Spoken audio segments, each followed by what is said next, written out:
Ladies and gentlemen, welcome back to another live stream here on twitch.tv/Xisuma. And we had some amazing pre-stream music.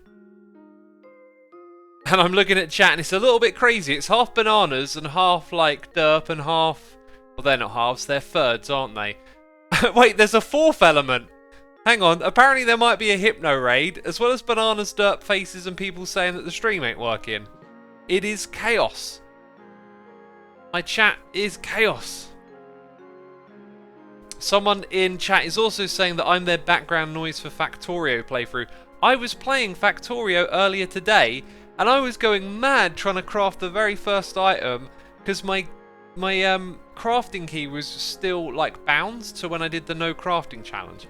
It was just a ridiculous experience spending half an hour trying to craft a chest in Factorio. Oh. I wanted to share with you the name of the song, and foolishly I closed. It's called Cobweb Creeper. Oh, I'm gonna sneeze. Terrible timing. Okay, Cobweb Creeper by Freebyte was the new remix song played in the intro. Go search it on YouTube.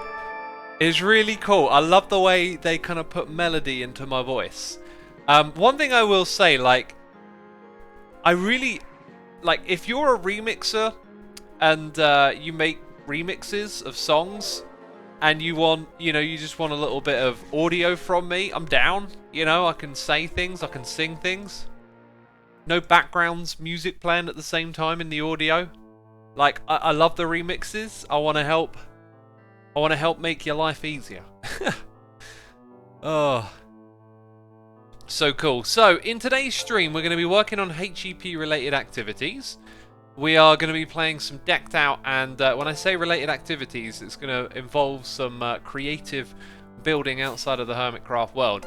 Now, one of the first things that we can just get right into is lighting up the caves down below. I have torches. I will act as if I deliberately prepared them in advance.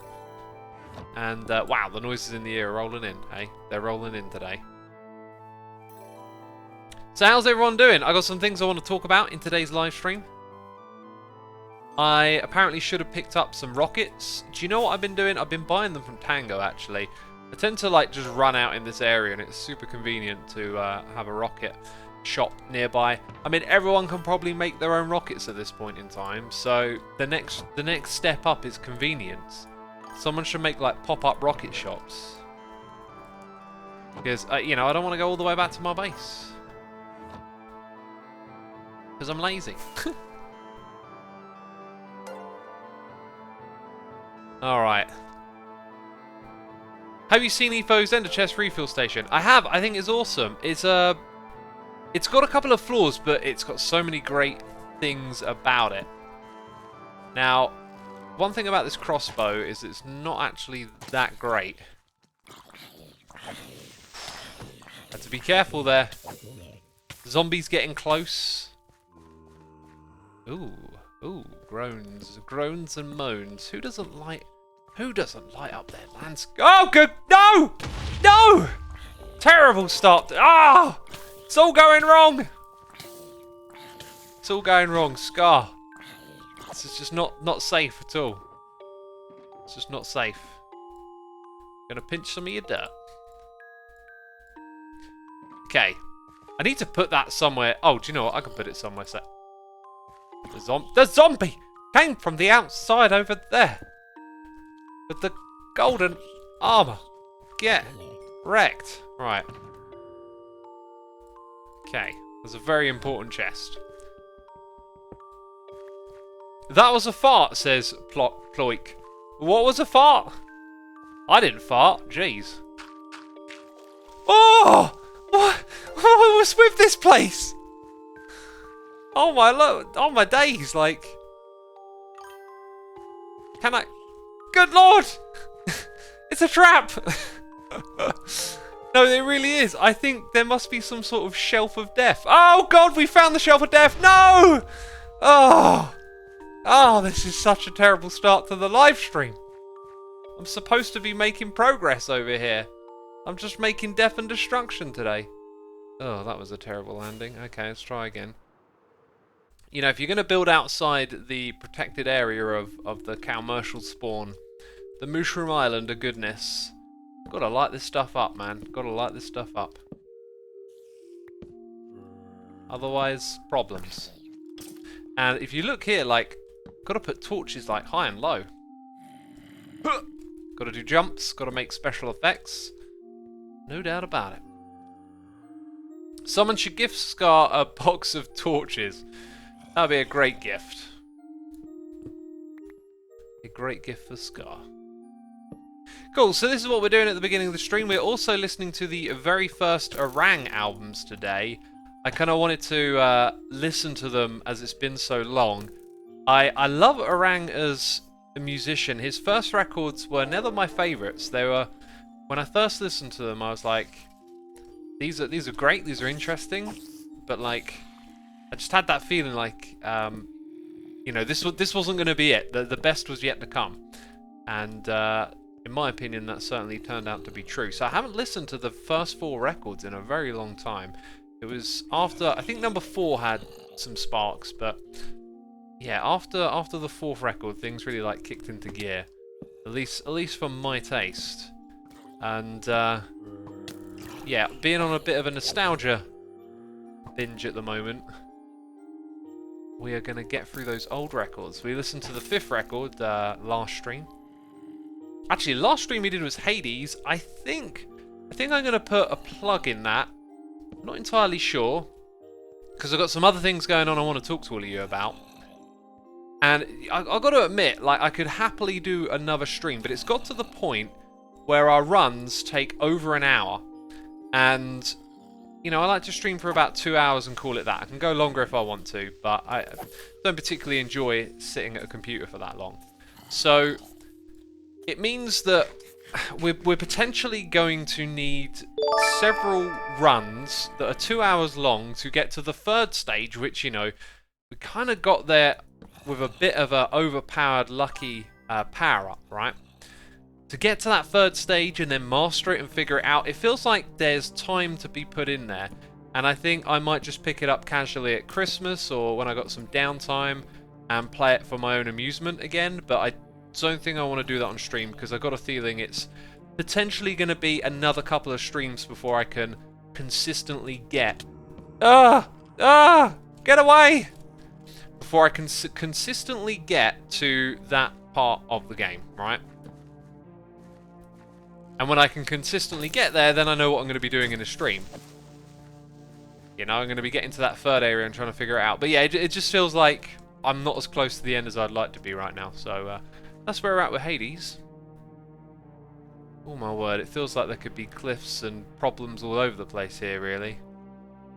The reason we're doing this is because we want to secure this place for HEP purposes. Oh my word, how many creepers want to spawn here? It's a creeper party, look. Oh, good God! It's a gunpowder farm. Okay, this feels so unsafe. Like, where's my bed? There it is. Let's sleep the night away. Can anyone tell me what Hades is in a nutshell, says This Is Smartin? It's a roguelike game. Roguelike dungeon crawler. You go into different sort of semi-randomly generated rooms with different mobs, and you get power-ups and perks along the way, and it's incredibly well designed and an immense amount of fun, and I've very much enjoyed playing it. Okay, we've spent quite a few torches so far. Right, yes, let's read those noises in the air. Let's go actually fly away from here in the hopes that those will despawn, and then when we go back there might not be so many. Let's go hang out up here. This is a very cool spot to hang out. Okay, and let me read some noises in my ear. Now, this all started 11 minutes ago. I've got a hot cup of tea here. It might be worth sipping after I read these noises. Don't let me forget, peeps. Crimes against humanity will be committed if no one reminds me. I've got to drink my tea, because no one wants a cold cup of tea. An arc is here for 32 months. Use the wells to counter poison. That was from the last stream. That is related to Hades. Aiden the Weird Kid is here for 3 months. Father of Apocalypse is here for 24. That's 2 years. Sin Not Found is here with the cheers and bits. Thank you for the nice message, dude. Glad you're a fan. Joel Wretch for 11 months. Sally Ann 123 for 59. My goodness me. Nearly an evil X-Face indeed. Quebble Debop is here with the Prime. We got Ryoko Wolf gifting subs to Dinglehopper, The Foolie, Bloody Grin, Void Warren, and Barrel Acorn. And Official Jaden gifting subs to Jado, Keyboard Sperlin, 84 Sarah Campbell, and Demon Spawn. Thank you to the both of you ever so much for gifting those subs. Appreciating the support of the community here. Jaden also gifting a sub to Zumafoid Big Fan. Thank you again, Jaden. Sharo Manaru here for 12 months. That is a whole year. And Taribo's here for 27, which is 0.00225 of a millennium. Wow! The maths is real. Only a bit to go until I've been here for a whole new millennium. That's great. Thank you so much, dude. Raging Shadowcats is here with the Prime. Roach Slaughter with the Prime. Martinez with that Prime. Guess who else is here with the Prime? King Buns. Jaden is also gifting a sub to Selzuma Void. Thank you so much again, Jaden. Appreciate it. Lizzie Bess is here for 32 months. What am I trying to protect? We're trying to protect the land from the horrible mobs that spawn in it, because we're going to use the space down there. Silver Lycan Studios is here with some cheers and bits. My day is going well. Thanks for asking. You're in your maths class. What kind of tea is it today? It is a decaf, because it is late in the evening. MC Plates is here for 3 months. Go back to online school. You shouldn't be watching this, dude. Shouldn't be watching this. Seabeats Weed is here with 5 gifted subs to Neo, Clancast, Ethanol, Lama Linda, Haystack17. Thank you so much for gifting the subs and supporting our community. And there's another 5 gifted subs up here to the one and only Mixinu for 18 months. Glad to have you with us, Mix. K-Mingo, here comes the treble. Manarezo and Uriel Lugis. You've all been gifted subs thanks to Sebeats Weed. Thank you so much, dude. We have Glitch Fawn here. Washel Lockie for 4 months. Peter Strike with the cheers and bits. And quite quite curious about your opinion on Minecraft now being in Super Smash Bros. Force. We'll get back to that in a second. Lewis Monster with the Prime. MRNS92 for 8 months. Anita 520T for 51. Thank you so much. Yeah, no Cats again. Cats is busy. But thank you for tuning in. And yes, I will drink my tea. Moonfleet is here for 19 months. Eris Shadden's Empire is here for 2. Hidden Mon Soul Gaming with the Prime, and Mixen for 6 months. And peeps, that means I'm caught up on the noises in that eardrum.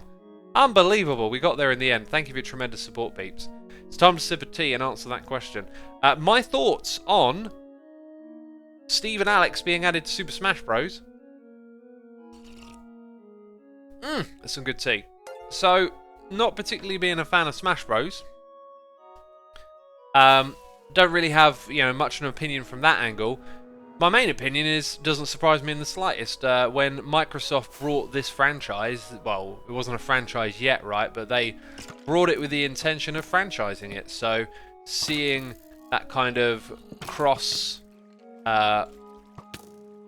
cross-platform, cross-culture, whatever you want to call it, commercialism is no surprise at all. They're trying to, reap in the money that they invested, and one way of doing that is promoting the game through linking it into other games, which is why, things like Super Smash Bros. Have this cast of characters from lots of different games, It's a big corporate thing, cross-promotion, and one advertises the other, so yeah, for me it's no surprise to see something like that happen.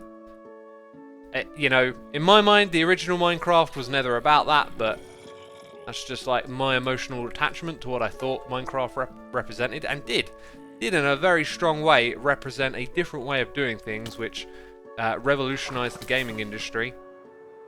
That is for sure. I mean, whether it was the key piece in changing the video game landscape, especially the relationship with creators like myself, we may never know. If it weren't Minecraft, it could have just been something that was coming. It could have been some other game that would have been up front and centre, but Notch's attitude towards sharing and caring certainly helped foster this kind of environment within the games industry, and it allowed people to see that this was good for both content creator and for game producers. There are now tons of indie games that shift units because people like myself pick them up and play them, and that is a sort of promotion that once you needed a lot of money and backing to get. So, you know, Minecraft for me kind of represents that more indie feel, and there are other aspects to that as well, not just content creators like myself making videos, but people making mods and skins. Modding was always kind of like this sort of grey area, you shouldn't do that. For many games it was kind of like illegal, right? Whereas now, you know, a shift has come over time, coinciding with Minecraft's existence and accepting of modding, where mods are now, you know, like supported on Steam. Games are built with the intention of modding being there from the start because they know that people like to tinker and customize games, right?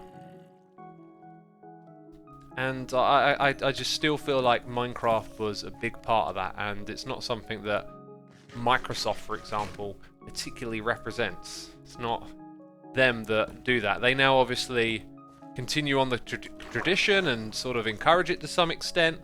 The way they're developing Bedrock has definitely been with this more expanded creator environment in mind. You know, map makers have been well supported over there, and skin makers and resource pack makers. There's a marketplace, a way to make a living from it, and that used to be something that was very, very free, very open. The Minecraft community used to just do that out of the love of the game, you know. And I'm sure the people working there have got a lot of passion for this stuff, no doubt. But it's you know, it's a business now. You make Minecraft maps, it can be a business for you. Should Bedrock and Java merge? Says Ken Chilius. I do not believe so. Like, they are separate for a reason, right? They are developed to be the game on two different platforms. This is like just another area that's horrendous. Like, how is it that we got two sets of cliffs here? I do not understand. Oh, now the Endermite's coming for me. Oh, jeez. Excuse me, got a burp, haven't I?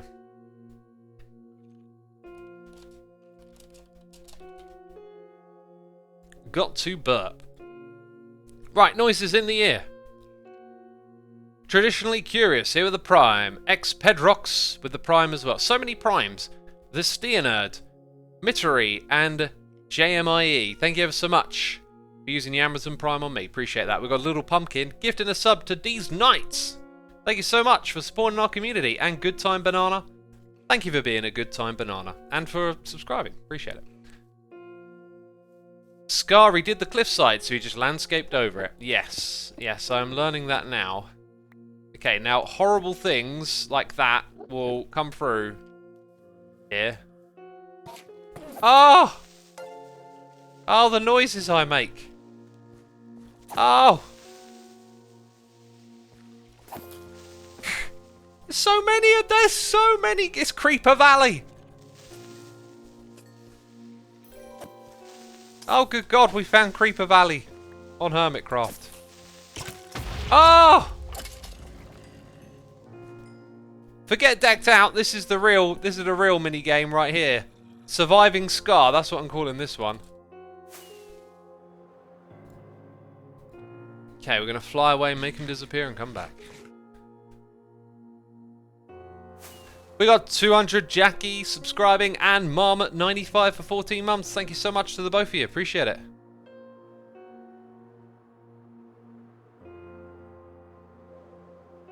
Okay.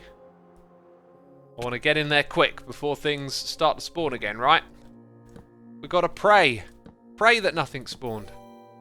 Oh, good God, this is a true mess. This is a true work of evil right here. Oh, I can hear things groaning. Maybe this was Scar's plan to kill hermits. No, Scar wouldn't do that. Okay.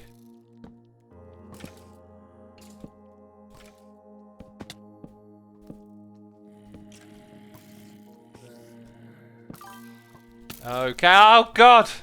I was trying to concentrate. I'm gonna swim out of here. Ooh, we'll do that.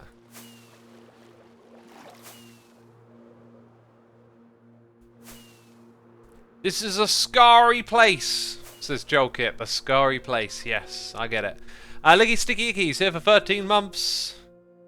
We got Wiggly Fox here for 8. And the Caesar here for 6. Thank you so much, peeps. Appreciating the support, as always. Right. Oh, where is it? We've got to be fast. We've got to be hasty. No time to wasty. Got to turn it into a rhyme. All in good time. Okay. Yep. Get around here. Light it all up. Dang.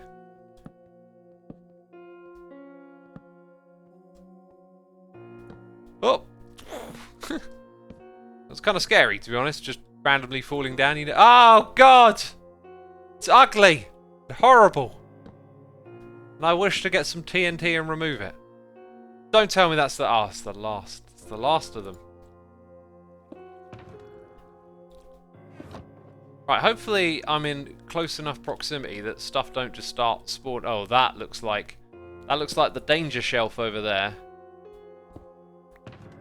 Okay, we need some wood. We'll take this one. Then we need some coal. Got plenty of it left. Sweet! Tickle my muff is subscribed. Oh dear. Thank you for subscribing. Thank you for subscribing. We got John Reagan here for 6 months. Hey, you got some time sneaking here on my lunch break. Hope you have an awesome day, and thanks for all you do, because it helps cheer me up after rough days. Good to hear, dude. If I can help in any way, that's a pleasure to be helpful. I thank you for your support. We have Anna Banana gifting a sub to Banana Boy at Bianscom. Thank you ever so much, as always, for gifting those subs, Anna. Appreciate it. Did you finish your tea, says Aurora? No, I did not. I did not finish my tea. And I want to have a chat with y'all about the future of me doing stuff on the internet. I don't know. Gonna make it sort of sound all big and important, but it's not really. But yeah, I want to talk to all of y'all about something this stream. Just feel like I need to consume a little bit more tea first, you know? Get my belly warm.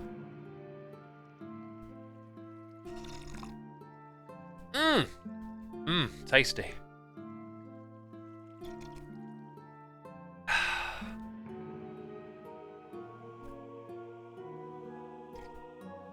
Extra British, you ain't allowed to say yo. Now, Jamie, y'all better be listening. All of y'all called Jamie. I'm sure there's more than one watching. I can say yo whenever I want to, yo. You know? Y'all just got to put up with it now. It's going to be our word of the stream. Yo. Omar is here with the Prime. Thank you so much, dude. Appreciate it.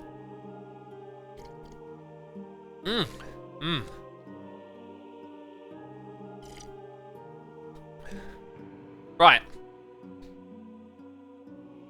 I want to talk to y'all about my future as a content creator. I'm just making it sound so dramatic, it's not. Lately, I've just found myself in a real stride of kind of like productivity and focus. I've been listening to this habits book, Atomic Habits. I've been really kind of like trying to take it in, analyze what I do with my time and where I'm getting it wrong. And for the last like couple of weeks where I've had to shift a few things, I can't train. That is a pufferfish. What is it doing here? Oh, I guess it could probably spawn in this area naturally. Huh. Ooh, look, the landscaping goes underwater. Distractions! Distractions. I've been getting myself in like a really kind of good focused place. And I've been enjoying making videos a lot. And, you know, everything's kind of like going in the right direction, going well. And I've been thinking a lot about, you know, the future. Like, what does the future hold? And one of the things I'm doing is currently setting up a new channel related to music. This is for me to take something that I do and kind of give myself an opportunity to perhaps pursue that further in the future, which is like music journalism, music creation. Just want to establish a presence as a music related person, let's say. So I'm working on that, and I'm also finding myself really enjoying not doing L13 anymore, okay? You're hearing it here first, peeps. I think I'm just going to ditch the L13 game. It became a little bit of a burden in the shadow of Decked Out, and I think I started building that thing way before Decked Out came out. But now, like, my pursuit of creating mini-games is always like a fun thing, but I think Tango has just sort of like reached this apex with minigame creation in Minecraft, and whenever I'm like looking for aspects and elements that are fun and interesting, it always just seems like he's got it sussed out. You need to explore a pre-built area. You need motives to go back in over and over again, and you know, the best I can come up with is basically doing a Decked Out where you go fight zombies and skeletons from a spawner, right? The limitations of survival make it feel like there isn't going to be anything quite as unique as that's going to be as fun, at least that I can currently find. So, stepping back from L13 and also that Trident game that we were going to make, I've sort of freed myself up a little bit. Those things kind of ended up being a burden in my mind because I didn't think I could make them good enough. And it's been good to kind of think from a mindset of, okay, don't worry about this, let's move on. And there's this thing about, like, oh, I always forget it every time I want to bring it up, but let's say you're putting money into something and it's making losses and it doesn't look like it's going to turn around, but because you sunk, that's the word, the sunk cost fallacy. So I'm suffering from a little bit of sunk cost fallacy. I think L13 was a great concept. The way I executed it, unfortunately, it kind of meant that, you know, things came together in the wrong way, and I put a ton of time and effort into this and it didn't quite work out, and it's the sunk cost fallacy. I think it's time to move on. I think it's better to move on to something else. And what I found is that I'm just very much into game design at the moment, to the point where I've been kind of researching game design programs, game design theory, although I've been into game design theory for a long time. And I just feel like I've got a couple of really great ideas in my mind for games I would like to make. And I feel like Minecraft might not be the platform in which to make them. So I'm kind of considering maybe streaming some creative game maker-ish type games, like Little Big Planet, for example. Now that isn't me making a game, that'll be making levels, platformer levels inside of another game. But I'm considering it might be worth pursuing that sort of angle on everything that I do here. Why don't we look for other sandboxes or tools or things to do a little bit of game creation and see what we can find? I feel like it's part of the, you know, creative muscle that I like to flex, being sort of, you know, coming up with designs and concepts for gaming. Now, I've looked into some game engines, and when it comes to like programming, it's pretty much a no-go for me, because I have like a small amount of time that I can shift into something to pursue this. And I don't think learning a language is going to work. I know what I'm like with this kind of stuff, and I don't really have the time for it. I'm a slow learner as it is. I kind of need to be hands-on, practical, and that's unfortunately like what Minecraft is. Like, I can come into a Minecraft world and just start goofing around with Redstone and get somewhere, but the limitations of Minecraft are going to limit, you know, what I want to do with game design. And I'm considering maybe using it and not thinking about survival Minecraft, making something where it's not about bringing it onto Hermitcraft, because survival makes it all so difficult. And, you know, with Tango pretty much reaching the apex of what's possible here, it's, ooh, look at this. It feels like if you want to do something different to this kind of game, you know, you're really going to have to go off the rails a fair bit, and I don't know what that is. Secrets! Oh no! I've ruined the game for myself.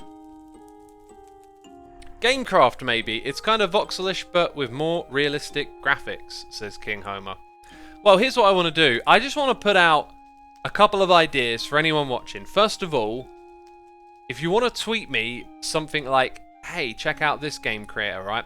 I've checked out quite a lot of the big names like Unity, Game Maker 2, there's a couple of other ones around there. If you know of something maybe a bit more sandboxy, that it's almost like you're playing a game to make a game, I'm open ears. The reason I put that caveat in though is because like I've asked for requests like this before and then I just get spammed and it's like overwhelming.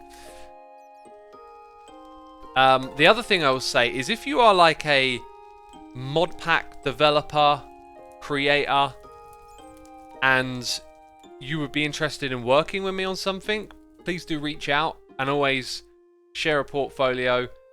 A common thing that will happen is people will reach out and go, I don't know how to do this, but I'm willing to learn. You know, just this is only for people that, you know, really know how to do mod packs and have done them. If anyone is remotely interested and would, you know, want to see what we can do together, I have this idea for a game in Minecraft that is so perfect, and I've had it for years, and on occasional times I've like sunk money into trying to get it developed and it's not worked. Like, I had this great idea for so long, and I always come back to it, and I really, really would love to design and see it out. It's just, it takes something that already exists in Minecraft that most people here love, and it finds a way to gamify it and make it super interesting and different. And I think many people would love it. And I was just kind of started to think maybe modded is the way to achieve this, because there's things that if you did with a data pack would kind of be not as interesting. And so I started thinking about maybe there's mod packs and mods out there I could start to investigate, play around with on stream, and do a little bit of you know, kind of investigation there. Also in chat, who would like to see Little Big Planet streamed? Because I love that game. I played the first one on PlayStation 3 a long time ago, and an incentive to hook up my PlayStation to my computer for streaming would be kind of fun, I guess. Quite a lot of yeses. That's really good to see. That might be something we do then. Little Big Planet's a gorgeous game, isn't it? Have you seen Dreams on the PS4? Yes, that is one of the other ones I am currently looking into, which is why I'm considering now, maybe it's time to get some hardware and figure out how I'm going to stream a PS4, you know, and do that. I think that would be a fun little project. It could also just open up the opportunity to do some other casual stuff. Like I love football and FIFA, you know. Just doing one out of the blue would be fun. Not saying I'm going to become a FIFA streamer. It just gives me the option to do an occasional something really different. Yes, HDMI capture card. That is the thing. That is the thing. So over here in Tango's glorious decked out, he has added the black market. The deepest, darkest part of the dungeon, you'll find a new hidden room. Inside the room is a new underground shop that sells some very interesting items for cheap prices. New rule, you may bring decked out coins into the dungeon with you to buy items at the black market. And keep in mind that these coins are of course at risk of being lost if you die. The black market also has a gambling device that takes coins. The prizes are rare but amazing. There is a one-time mega grand prize as well. Feeling lucky?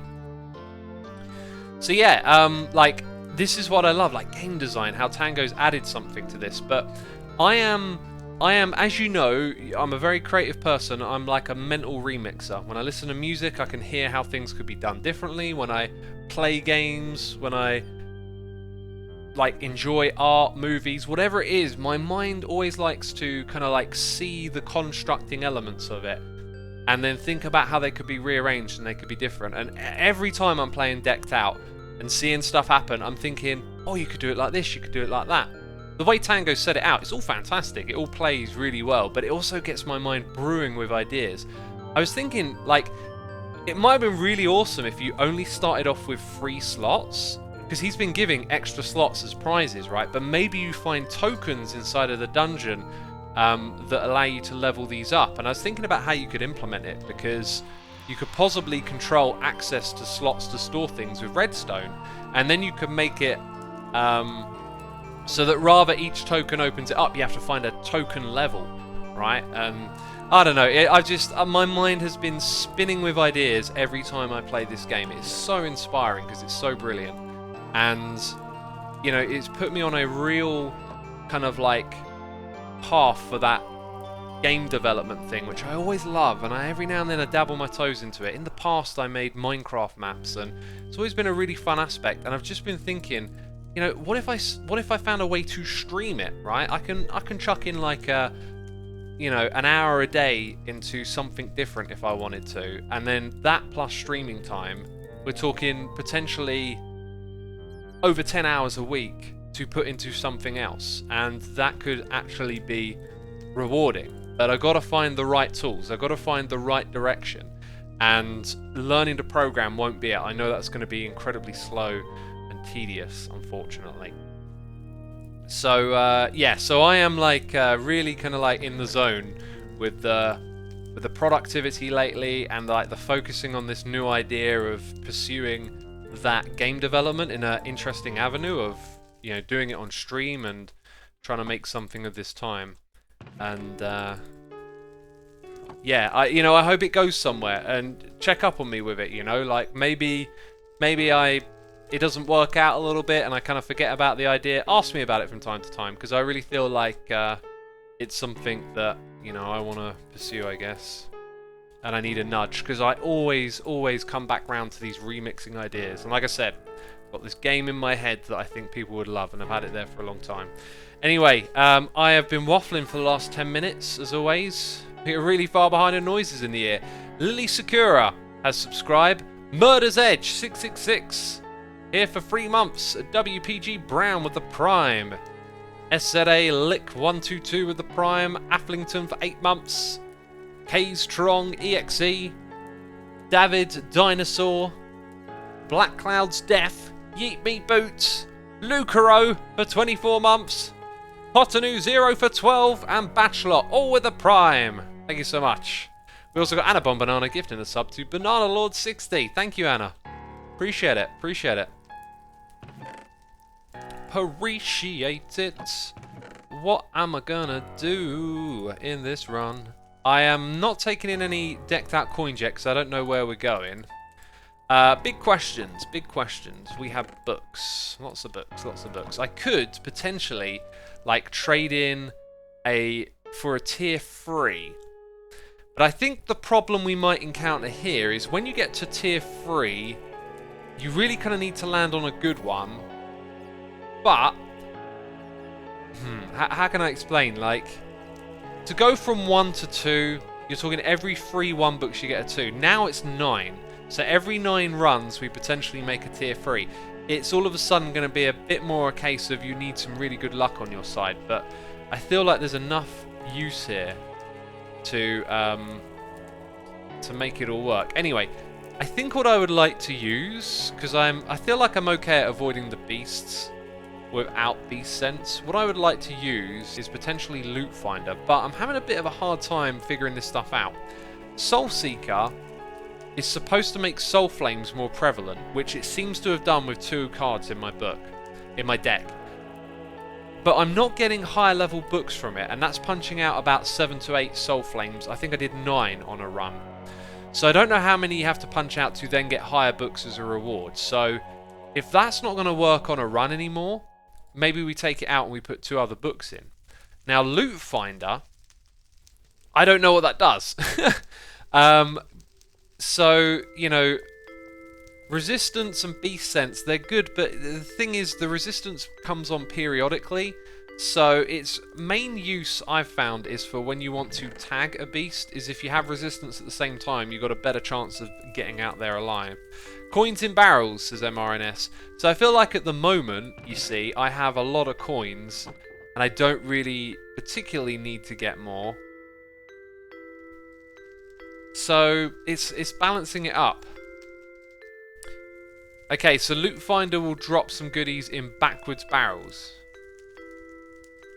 You need to punch out about 12 to get tier 2. Okay, well with that in mind, why don't we try and do a run where our objective then is to get, that one's got to come out, is to get those 12, right? And we'll put these ones away. I could, in theory, maybe swap out a resistance for a loot finder. Yeah, my playstyle would suggest that that might be more advantageous. Okay, I tend to not pick up a lot of damage when I play. It's like avoid at all costs, right? Avoid the beasts. So the resistance feels, unless you go over to the area where the zombies are, I guess, but you have to time it right. Get a tier 3. You have 3 extra cards. Yeah, I'm literally OP. Okay, so like I was trying to explain before, I guess it doesn't matter if it stacks, does it? I don't know which ones to trade out is kind of the problem for me. I don't know what my objectives are here. Maybe if we think about it a little bit, like, I could. I don't know. I don't want to sit here umming and ahhing about it. So anyway, we're going to do a run. The aim is to get a loot box and to find the location of the shop, which we may or may not go in. Probably not. Like, don't get your hopes up. It is at the Cavern of Souls, though, isn't it? And I can't remember where that is. Tango says in his video where it is, but they're not here. I think resistance is a meme, the rest is useful. Don't tell Tango that. It's useful if you get it at the right time, and I've never got it quite at the right time, but I've seen it can be useful. Batchlot, thank you ever so much for the subscription. We've got Disco Manco here for 15 months, and Calridian here with cheers and bits. Same minigame idea. Collab with Tango to make a dungeon tower. Each level progressively harder, and you have to find a key to reach the next level. Hermits can try over and over to see how many floors they can clear in a run. If Tango ever wants to collab, I'm down. He's far more experienced at this stuff than I am. And I think if we make like another Decked Out in a future season, he's going to have Hermits lining up to help. We could potentially make something massive if we all work together. But I don't know. I don't know what happened. I feel like this is his game. I could be so tempted into like doing something similar, because it just looks like an incredible amount of fun to make a game like this. But it's it's Tango's. Anna Bomb Banana is here with cheers and bits, saying, sounds to me that learning is how to program is something you do want to do. You may find that you pick it up better than what you may have when you were at school. Whatever you do going forward, you will only find out things will work out if you try it. Anna, I appreciate that attitude. That's a great attitude. Thank you for the cheers and bits. I have learning difficulties, okay? And I'm a very practical, hands-on, do-to-learn type of person. I am very poor at study, read, reading here's how you do it and then doing it. And programming, in my experience, which I have had some experience with, falls into this really kind of category of just being the other way around to how I learn. In the past, it was just like everything I tried to do was a bug and a problem, and getting my head around it by reading was just so infuriating. And that was Visual Basic, Java, I think. It's I don't know, maybe something intermediate that's more like semi-programming, like a game maker, which I do want to tap my toes into a little bit. Anyway, let's stay on track. We're doing the run now, so I need maximum focus, peeps. Here we go. All right. The thing is, straight ahead to the left, where I've been having some luck lately. I had 3 in a row last time I played, which is not in an episode yet. The next episode of Hermitcraft is out. I've gotten back into the groove where I tend to finish the next episode the day the last one comes out. Right. I didn't set my spawn, did I?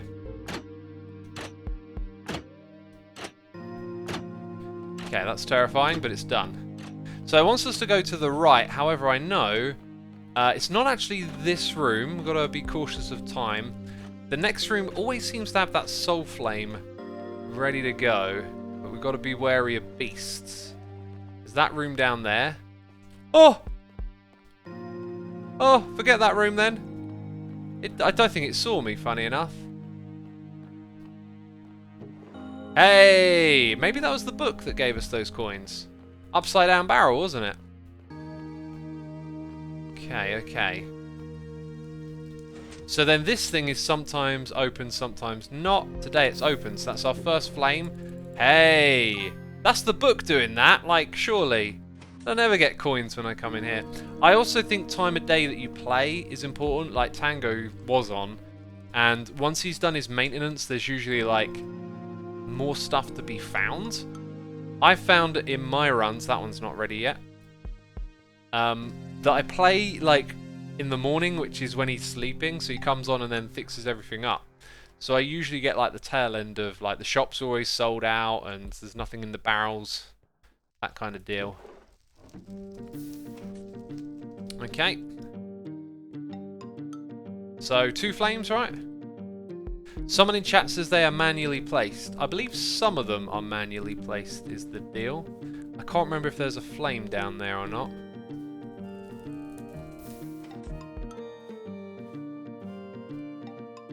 Not in this one.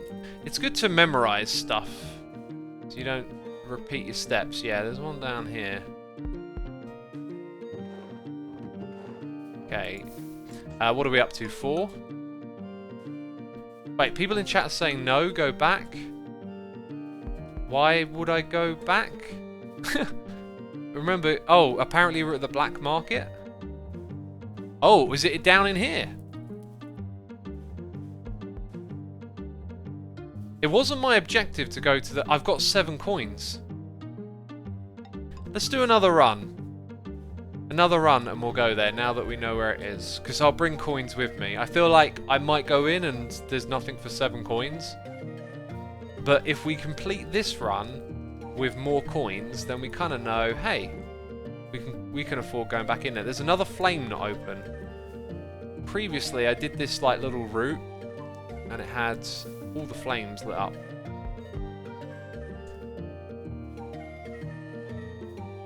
Man, I love this song. It's been so long, years since I heard this one. Okay. Upwards facing barrel, not sure. Nothing in it. So Etho's beaten that, it's not actually here, but that colour. Oof. Oof. Oof. That was close.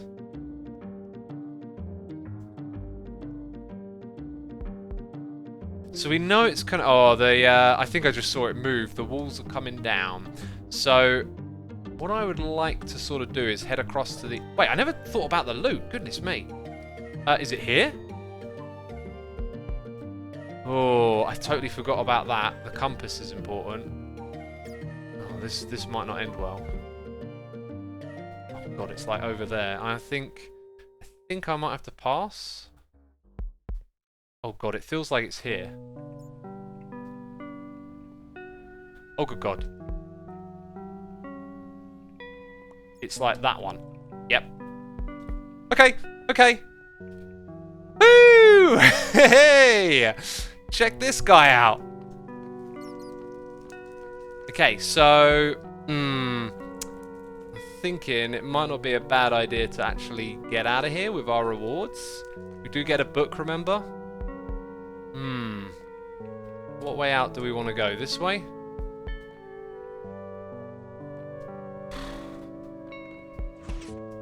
Oh, I think the walls just fell down again. So, we've still got a little bit more time in terms of the clank. The main thing is just not having a Ravager behind us over there, which I don't think it can get to. So we've got a teeny tiny bit of time. Oh, it's right there. Okay, that's not good. This is risky. I think they're not going to have anything in. I think I'm going to head out. Yeah, it just feels too risky, really, to go into that area now. Alright, that was an okay run, but we did get loot, as well as coins, and we get a book. So, I'd say that's a pretty standard run for me. Right, this is how I play. I tend to just get that and, you know, all the secrets that Tango hides, and, geez, I don't know what to do with that stuff. Yeah, so we did not get a leveled up Leveled up thing. You know, if I get a couple of these, might be worth like just stacking it up, like ditching resistance, which we've already ditched. You know, I think I'll keep stealth. Stealth's fantastic. Getting another stealth book might actually be really rewarding.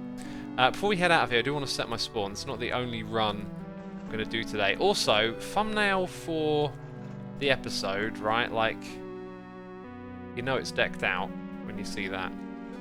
I started programming with HTML. I think that you'll find programming not really hard. For me, after I understood the basics, it was very easy. I can actually do a HTML donut girl. Maybe I could.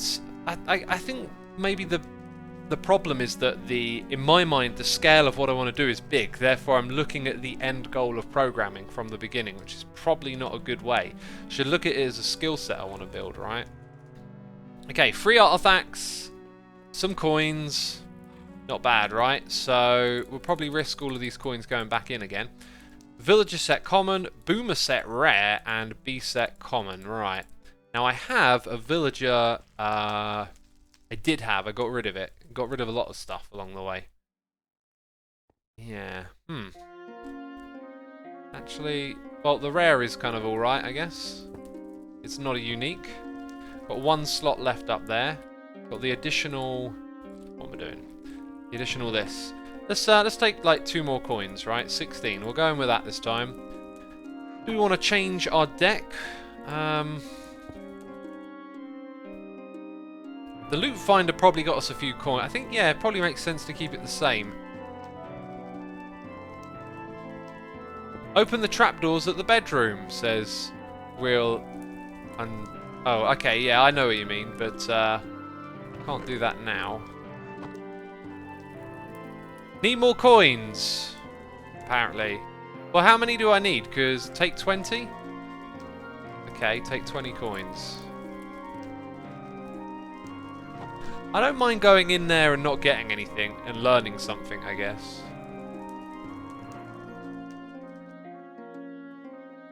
I mean, that could potentially happen. Right, we've got Miss Grimmy for 3 months and Mad Sterabits is here with a prime. Thank you so much. Appreciate it. There is a wild card for 40 coins. If it's there. Considering where the Ravengers currently are, a wild card would be ace.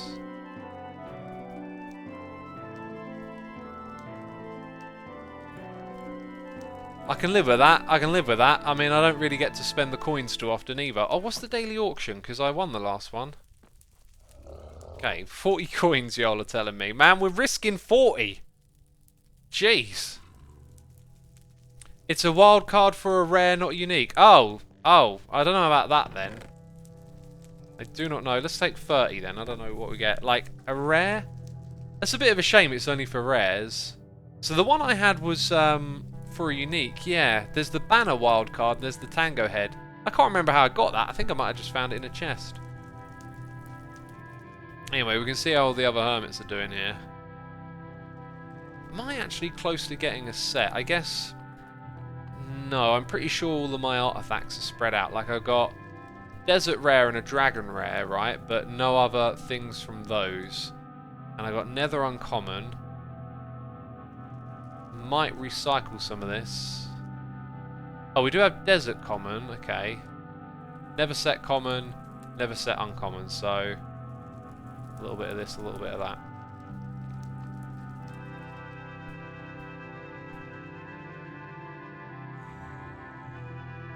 Eat before you go in, someone says. Yes, I usually do that. Last time we just happened to have run down our health a little bit.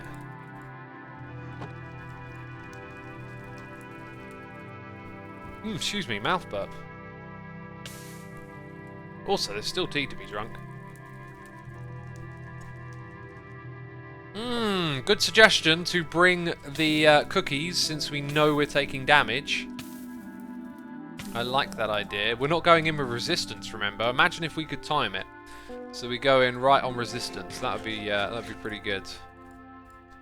Right, putting those away. Gonna take 2 beast bites. Got a few. Hope this works. Need a key. Need a key. You can start learning with Visual Basic and Code and simple card games and Space Invaders, then move on to C++ and you're ready. You'll be able to roguelike text adventures in a couple of months. This is Waylander. Yeah, that makes me think that, you know, you've got to weigh up, like, what are your expectations. Like, if you're cool with that, that's good. But I feel like I need to get to an end product far quicker, which is why maybe a game maker would be a better idea for me. There it is. That's the banner for the wild card. Should I just rip it off the wall and rename it? That's not cheating. That's just being clever. You know? Take our compass, and it appears to be over on the left, and we happen to know that there is a beast over on the left, so we'll check it out on the way back. I think that's how we're going to roll today. Does that mean I can go? Yeah. Okay. Noises in the ear, we'll have to wait. There's never anything around this corner, and I always check.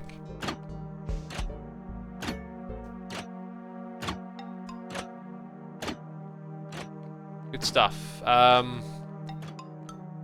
It's actually on this side?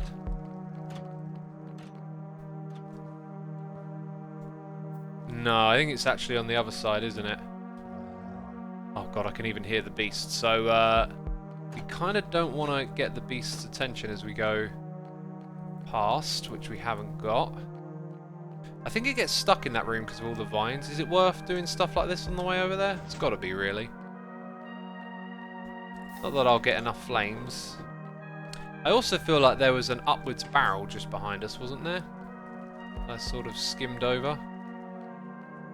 Yes, there you are. And you had a coin. Oh no! Unfair! Where did it come from? Well, we went in with bites, we went in with coins, and we lost them all. Wow!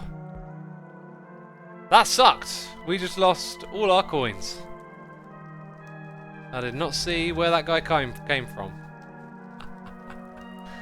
Ah, it had to be when we went in with coins, right? Oh my days. I'm not going back in now because it's like right in a tough area. Oh, good stuff. Why don't I have a totem of undying? Why do I not have this?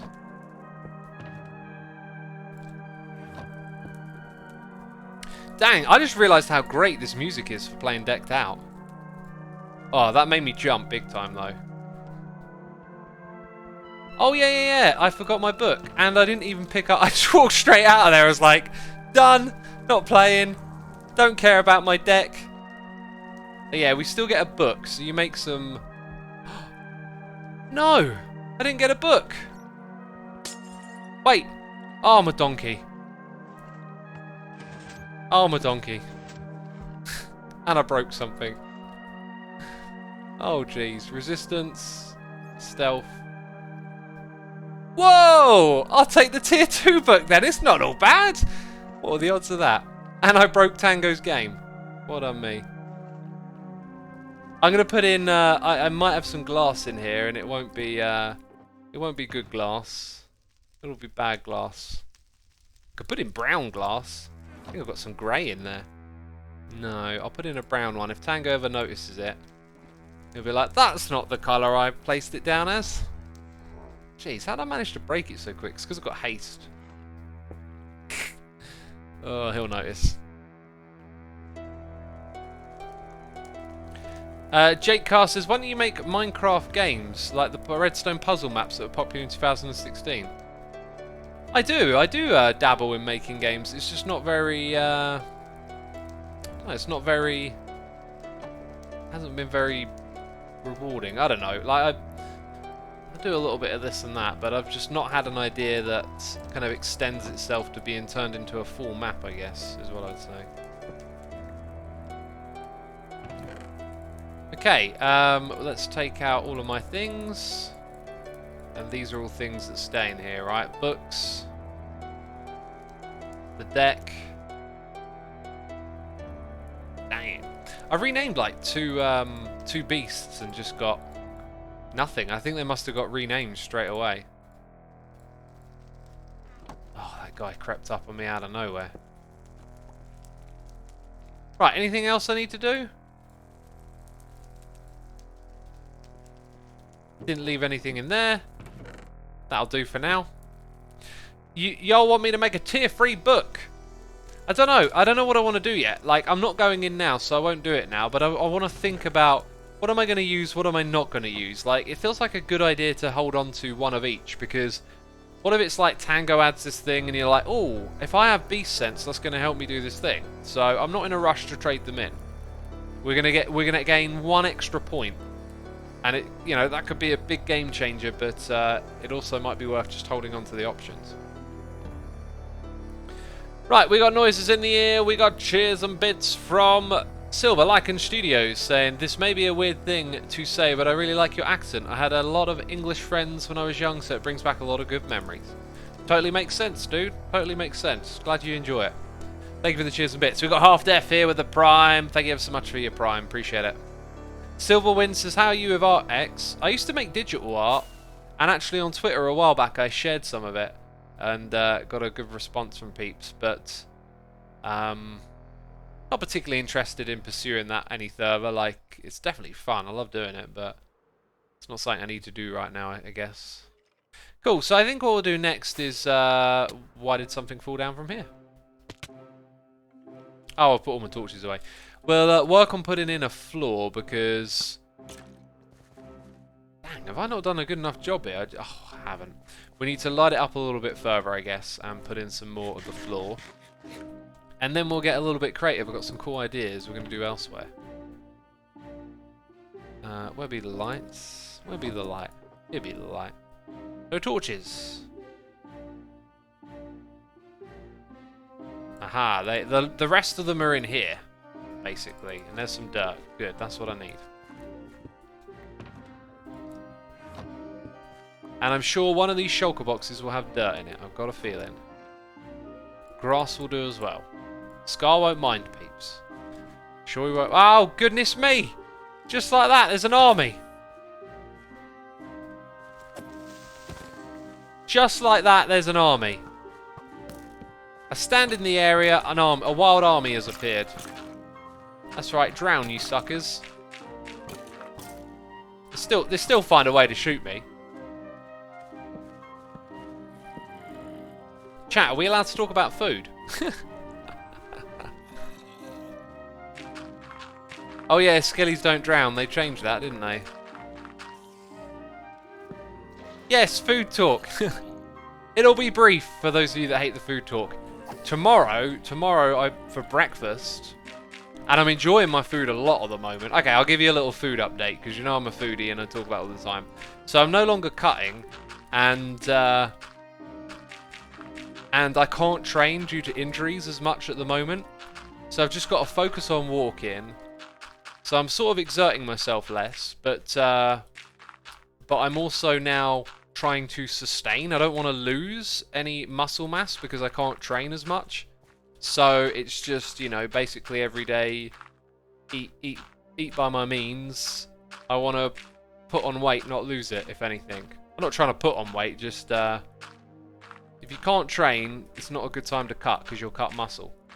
So anyway, that means every day I eating pretty full. I've switched over to 3 meals a day. So I have a massive, like, you know, 1,000 calorie meal. And then I feel like really full for ages. Before I was eating like 5 or 6 meals a day and always feeling hungry. Now it's like big massive meal, feel great for hours. I really like the change, but I also find that change itself is sometimes just the thing. Maybe after a while I get sick of this and I'll go back to doing 5, 6 meals a day and I'll prefer that. But anyway, it's good. It's going really well. So tomorrow, breakfast, I'm going to make some peanut butter porridge. Right? I'm going to mix up peanut butter in some milk. I don't know how that's going to be. It might end up being horrible, but I just got this idea in my head that I wanted to have peanut butter porridge. And give it a shot. And I'll let you know. In the future, you'll hear a report back from me. You know, you'll be thinking about it all week now. You'll be like, I've got to tune in for that Xisuma stream where he tells me how the peanut butter porridge was. And I looked up recipes for it and stuff, and always served with banana seemed to be a common thing. I don't really feel like banana and peanut butter mix in my head. Are you going to regret that? No, because I'll go into it with no expectations. I do that with everything now. Like, even when I'm cooking, like, I've always got it ready. Like, let's say I just, like, goof something up. What did I do the other day? I was supposed to save some starchy water to mix in something else. I don't know. I messed up the recipe a little bit, right? Instead of getting all, worked up about it, I'm just like, you know, I'll be dead one day, whatever. So, no expectations. If it turns out to suck, well, ain't it great that I can be alive and make a meal that sucks, right? It's not a big deal. So I try not to let even the smallest of stuff get to me anymore. I feel like you feel it physically and mentally. Even stupid, silly stuff you know doesn't mean anything. The act of being frustrated by things like that, it affects your stress and your mental state. And so I'm constantly got my mind on it, right? Like, don't let this affect you. Peeps, I think I want to shift to doing some creative stuff now. We've just been doing grindy, and obviously we just got to fill all of this in. Doesn't feel particularly urgent. The hard work, the important stuff has been done. The edges have all been lit up, and we'll be able to build a HEP headquarters down here. Is the idea. So, the place we're going to go to is LPMT server. Oh, you would! We're streaming! We're streaming, people! Why does it do this to me? Why? Why? Why does it do this to me? I've disappeared into a black void. Send help. Send help. Okay, let's get that game back up.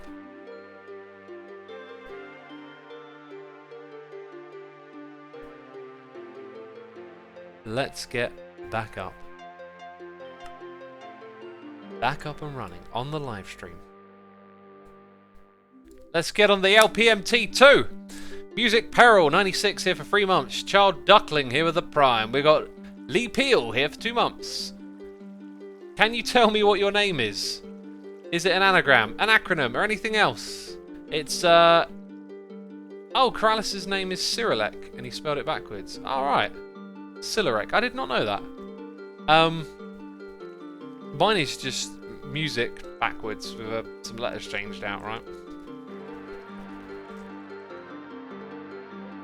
Oh, it's put me in a different place. Have I logged in with the right account? Let me go check. No, I have. This was not where I logged out. Which makes me think we might have had a rollback.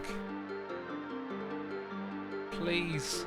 Please don't be a rollback. Actually, it'd be really bad if there was a rollback because we had that amazing epic contraption. Oh, this don't look good. Wait, I built it up in the sky. Oh no, it's here. It's here. Okay, where's that epic contraption? Yeah. Yeah, this was great fun doing little streams and coming up with mini games like this. If we add a timer to this, this could be a cool little challenge to add. Yeah, that's such a cool little mini game right there. That's got me thinking now, like, the second you step on the pressure plate, something could retract so you could shoot. Bam, here we go, right? And then we'll have some, like, super fast... Check the barrel. Ooh. Crossbow idea. Quick charge. Let's check it out. Hex, I thought of an easy way to shoot the target. Instead of a bow and arrow, try using the crossbow quick charge free enchantment. And it's pretty decent. Hope this works for you. We kind of don't want the player to be able to, like, easily get the target. Let's see how it is. Like, what if it's like a timing game? Well, I failed my first shot. Oh wow, I'm doing terrible, aren't I? Okay, let's try again.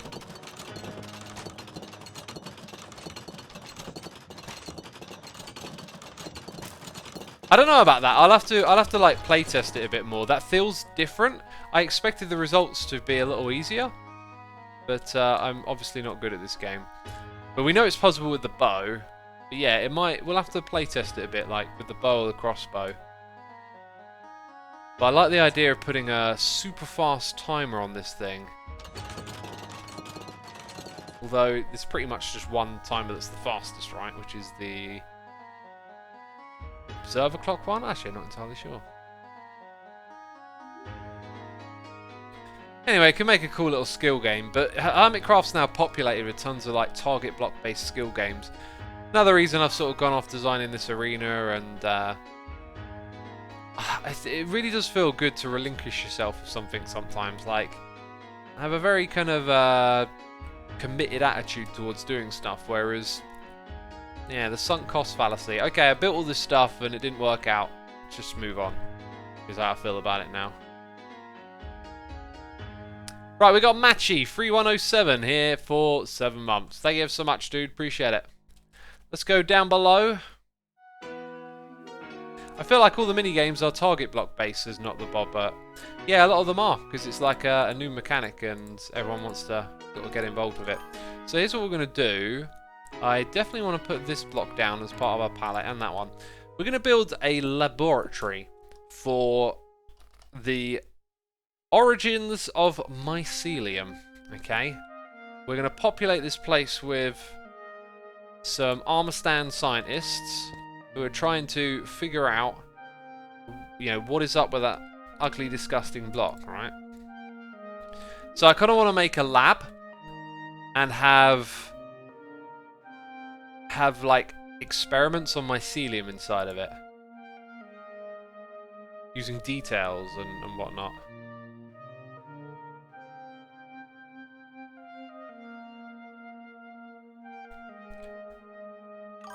This song is great, says Nice. Yeah, you know, when I first listened to these Orang albums, I listened to them as foreground music, right? It was the thing I was paying attention to. And now it's just here in the background with us while we play. It's really got like a nice quality to it that maybe overlooked a bit when listening to it in the foreground, you know. Okay, so these are other blocks that are obviously going to be useful for us. White and clean, we're looking for a lab. I think like the iron blocks could be pipes, is what I was thinking.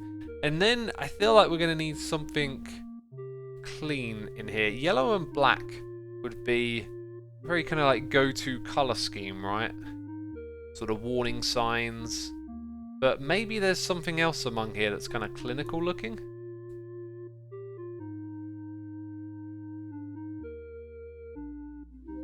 We got Iron Juice here for 7 months and Spartan Master here for 8. Thank you so much. Appreciate ya. Iron trapdoors? Yeah, they were sort of in my mind. I don't think I'd use those for pipes though. Iron doors will probably be the way between the rooms, right? So we'll put those over here. Grindstone, quartz, stairs for big doors. Quartz stairs for big doors. I like the idea of bringing the grindstone in. This is like a detail block that can help tell stories. Smithing tables are for hazard floors. Let's just go down to all of those new blocks. Smithing table is that one. That is a nice floor colour. The blast furnace has got a bit too much of a border. But the side of it is, yeah, that could look a little bit industrial. That could be helpful. That doesn't particularly say clinical to me, but it could work. Someone suggested using light blue. Light blue might look kind of good as an accent colour for the lab. Put light blue glass everywhere. Glass? Light blue glass. Light blue glass, light blue glass, light blue glass, light blue glass, light blue glass, light blue glass. Jeez, I actually managed to say that consistently then. I thought it would sound different by the time I got to the end of it. That might be useful for something. Oh my god, is it that song? It's Summer of the Troll! I love this song! Oh, this takes me back to the Lord of the Rings videos. Oh my goodness me. Takes me right back. I don't think the video with this song in it actually ever got published though. Yeah, like imagine those as like water on top of it, I was sort of thinking. It kind of looks like a drain for water to go down. Loom, empty bookshelf. Oh, yeah. Although I don't think we're going to put bookshelves in the area particularly. It's the yellow sort of ness on here that gives you the wooden vibe. We're probably going to steer clear of that. Actually, yeah. I think we'll stick to most of what we've got so far. Chains might work out. Mushroom stems are going to be a pain to get in survival. Maybe the occasional shulker box. Like, I've got enough to start using these as detail, and I see Corrales uses them as detail all the time, and it's mad, but then I'm like, well, it's not too much effort to go get that stuff, is it? Now, this has got light blue in, and so has that. Vex magic. Like, these things could potentially appear in the lab at certain places, right? And from there, I think we just need to think about our slabs and stairs. They're always important. So, the white colours are obviously going to be appealing. And beyond those three, there isn't actually too much we're going to be working with. Let's go for the slabs.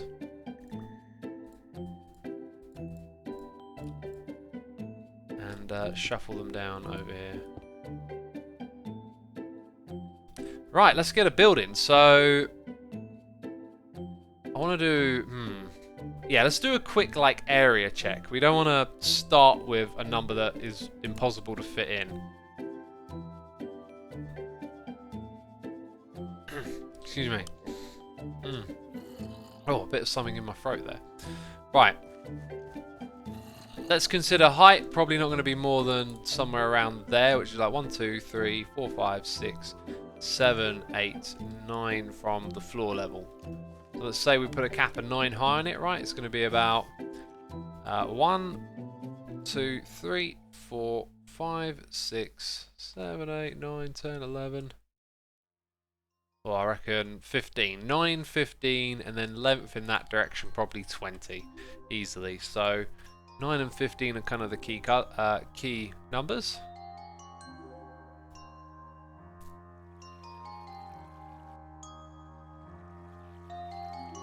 Smooth stone block would work with it. Hazardude, yeah, I think you're right.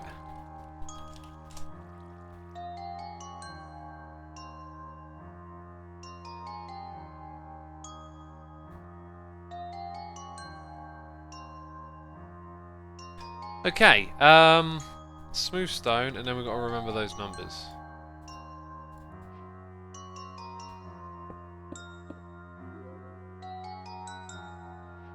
Right, so let's come over here. 2, 3, 4, 5, 6, 7, 8, 9. I think what I'm going to do is... So what did I say, like 15 one way? Let's go 30 the other.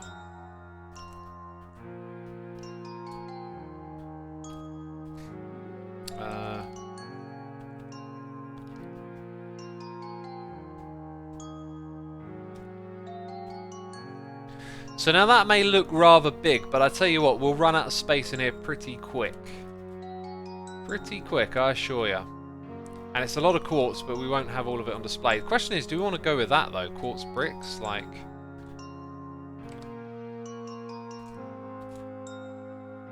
I feel like probably a mix of the two makes sense. Like using them at different levels and stuff. Okay. Now the floor... There's a lot of things we could use for the floor, isn't there? And I think would be smart just to goof about and find out what's what. And we got a noise in the air, it's cheers and bits from ACLI Ayu Senpai. I probably butchered your name, thank you so much for the cheers and bits. Your content has really helped me relax recently. That I am really happy because it helps me work with my stress. I'm glad I can be of help.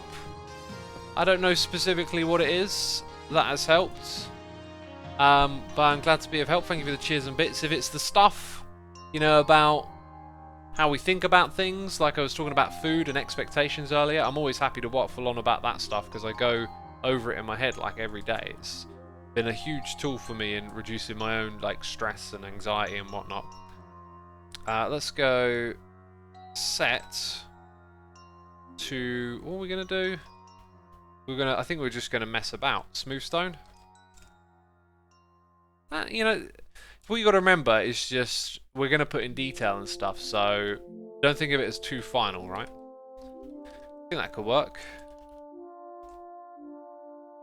That's super clean right there. It's almost too clean.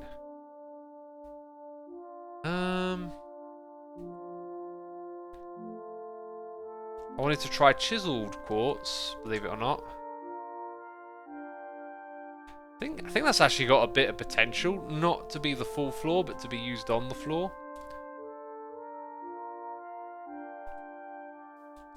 Smooth quartz, people are suggesting. Yeah. Smooth quartz block.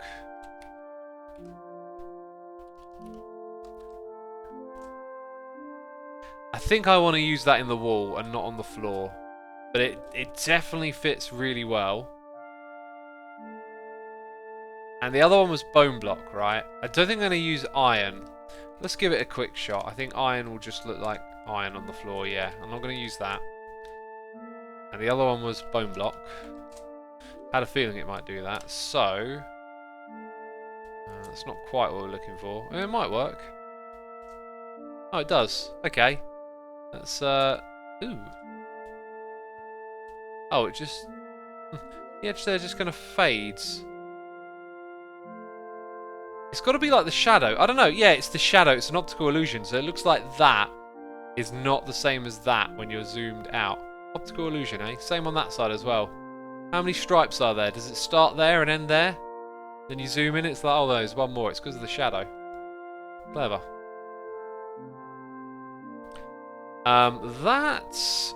if it weren't for the one-directionalness of it, I'd be like, yeah, we'll go with that. I think we're going to go with smooth... wait, yeah, smooth stone? Got it. Yeah, we're going to go with that. I think it complements the bricks. Now, we're going to break it up in various places. I also think that maybe... actually, let's go up here. Like, what if we go like that? And we set smooth quartz. Okay, so you've got like 2, 2, and then up here another 2.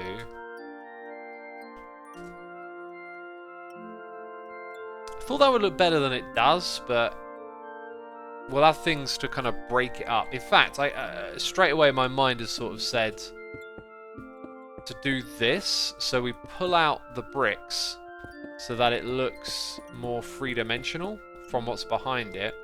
And then, I mean, this is what popped into my mind, but I don't think it's the best block. It's like you've got something coming down from here to there.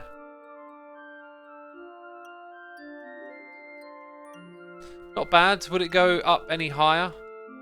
Could it also be an iron block? Like...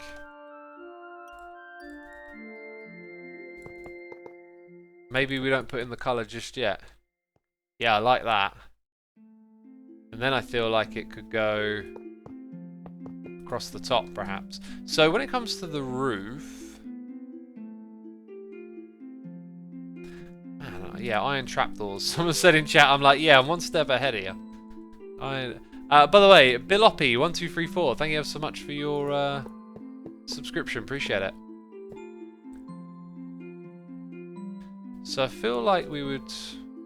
I don't want to overuse quartz is another thing. Like, at some point or another, we've got to get away from it a little bit because so far it's quite dominant. I think bone blocks are rather accessible in large quantities, so maybe just up there it's a different colour, right? Actually, this will probably look better one lower. And so would that.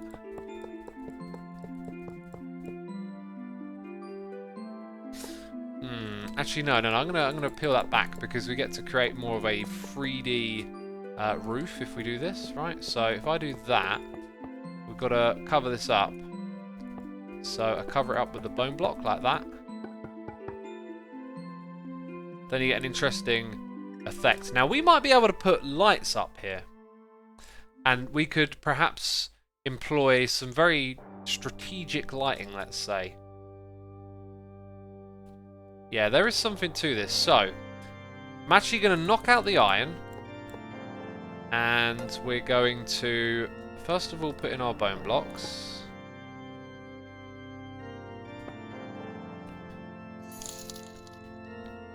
Bone underscore block. Beautiful. Then we do this bit.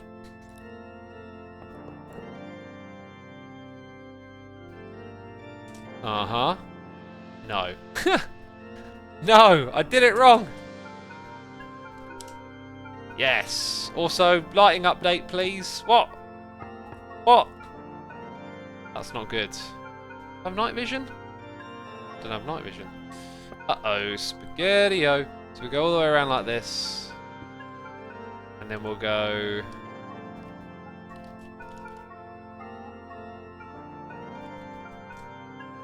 Hey, they're at the right height. Yeah, the fact that it's like not dark in here is kind of a problem.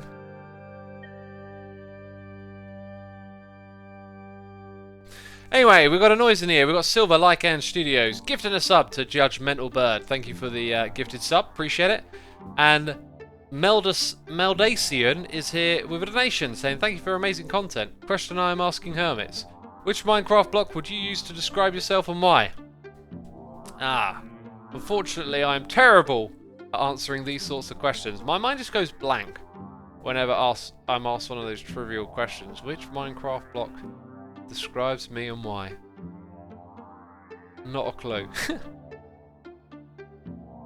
I'm gonna go with a bookshelf, because a bookshelf can contain lots of knowledge, stories, information, ideas, creativity, and I don't think a lot of these other blocks can do that. And as a person, I possess some of those things, and not all of the time, unfortunately, because I can be a derp. Right, I wonder if there's like a lighting update command, right? Like light chunks, list chunks, no.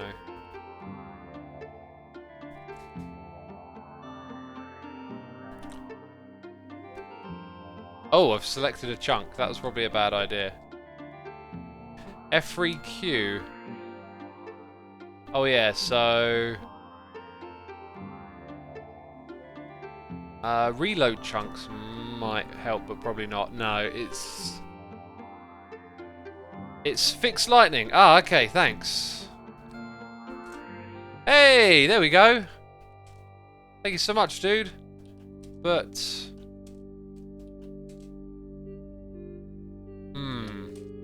Okay, it's telling me to use remove light. Ooh, we're getting somewhere now.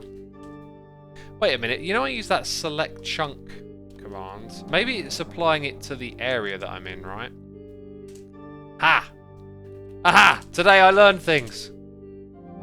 Today I learned things. Sweet. Right, we now have the tools. Oh, I'm in survival mode. Oh, it's removed it from the whole chunk. Interesting. Let's go grab our light source of choice will probably be a lamp.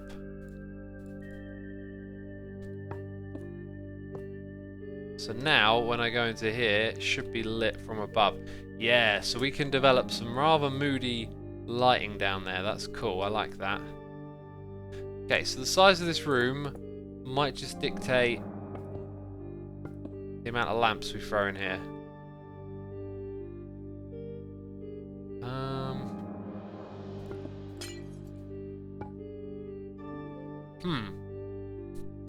Let's not actually put them in yet then. Maybe what I could do is put them all around the edge so they kind of like fall down the wall, and then we have different light sources in the middle.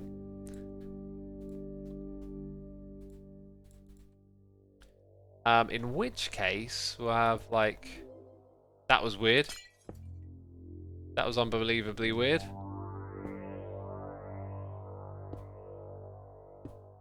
Oh, look at that. This room is just the awkward length, isn't it? Here's what we're going to do.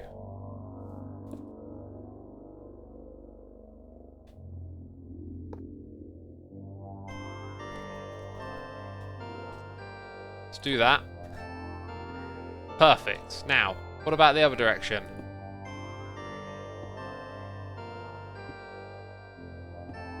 Wrong. Don't get them wrong. Anna Bombanano has gifted a sub to the Diceman. Thank you ever so much for gifting the sub, Anna. Appreciate it as always.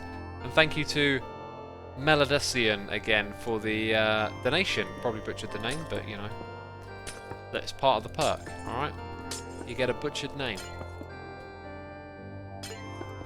Apparently sea lanterns would look amazing. Yeah, they might blend in a little better, but also just a little bit of subtle contrast might be good. So we'll move forward with this. I am feeling like it might be smart to add an entrance and maybe some redstone going on as well, like a piston door. Do you know what I haven't done? I haven't built a single door using honey or slime blocks, right? Let's say we've got a door to lead. In fact, I kind of want mine to be like a throughway, like you walk through the lab to get somewhere else. And there's also got to be a space for a rail. I've just remembered that. That's kind of important. Okay, I'm liking everything so far that we've done. Very happy with it.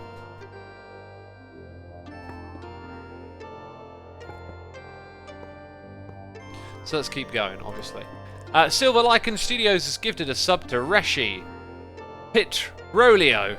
I'm pretty sure I butchered that name, but thank you so much. Appreciate it. Hope you're enjoying the stream.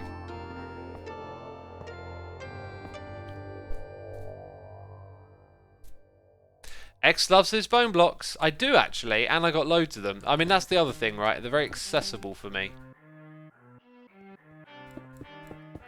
Oh, God, another song I haven't heard in ages. What was this?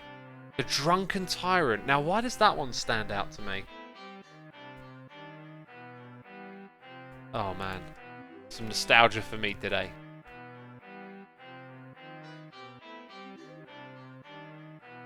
Right, so we're going to have a rail somewhere in this room.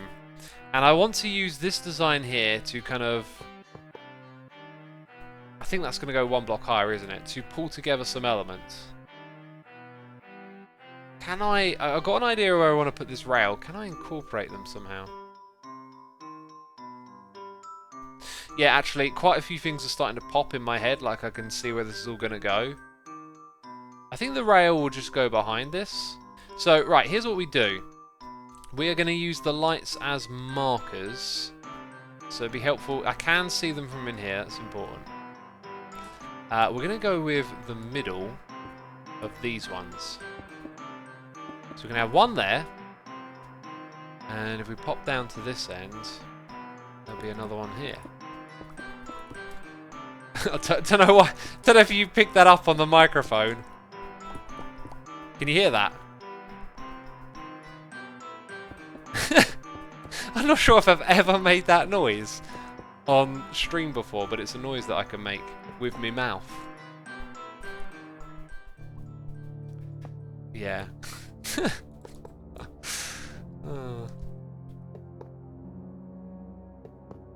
Everyone's saying use lava. That's the thing though, I don't want to use lava.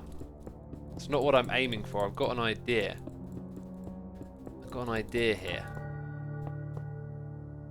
Okay, now I need to find the middle of these, which is right here. Go to the opposite side, and we haven't done the walls yet, so I'm confused immediately.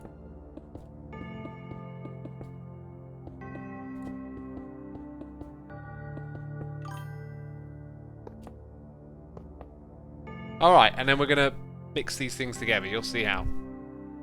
We got Pfeffles here, subscribing with the Amazon Prime, and WPG Brown is gifting a sub to Crescent Panda. Thank you ever so much. Appreciate you gifting the sub. Also, 3,000 peeps have tuned in to hang out with me today. Thank you, everyone. Appreciate you coming by. Be sure to hit that follow button if you're if you're enjoying the live stream. And if you're not, well, just hit it anyway. Please. Please hit that follow button. Oh, I'm messing with you. You don't have to hit it. This is a HEP lab, right? Yeah, you got it. It's a HEP lab. So, up at this level, see, that actually doesn't look as good at that level. So let's just bring it over like this. Anyway, middle of the room. So all the pipes connect. Now I've gone for something semi-symmetrical, right, so far. I'm just wondering if I should avoid that at all. But I'd say actually so far so good. We'll find other ways to break the symmetry, but our main thing here is going to have a little bit of that going on. Now I want to put something in the room that's sort of central, but I realised here we can have it come down. And actually it adds a little bit of meaning to these pipes in a weird way. So I kind of want like this mycelium containment chamber. Oh, now my brain's going redstone mode all of a sudden. Oh, while I remember. Great idea for this stuff, adding colour around the place, is to just have some of these things every now and then, right? Yeah, I'm going to start to throw in some of the ideas that I've had, if I can, before we move on to do redstone and stuff, because now there's quite a few things converging in my mind. Converging! Oh! Fancy word, Xisuma. Think you're smart? Jeez. Shut up. Shut up, voice in my head. Bell Stevens says, Xisuma, what if you stretch those iron bars to the surface of the cliff and put rods in them to simulate lightning conductors? Well, what I'm aiming to do here is tell a contained story inside of a room, and you won't be able to see the bars above the room, so a lightning rod is not a bad idea. It's just probably not going to line up with what I'm attempting to do. Speaking of which, I need like a... why has it got to be like this over here?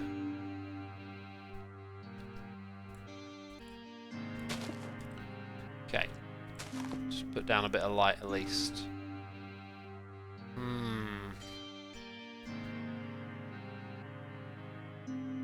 Yeah, okay. So one of the things we've got to think is like armor stands as well. So what I'd like to have is between these things over here is like a workbench area. And then a bunch of details on it. I think something's got to go in there to break it up. And the next thing I'm going to build might help us do that. So here I need a 3x3. So that would probably be a good place to break this up. And this 3x3 is going to be... It's going to need something.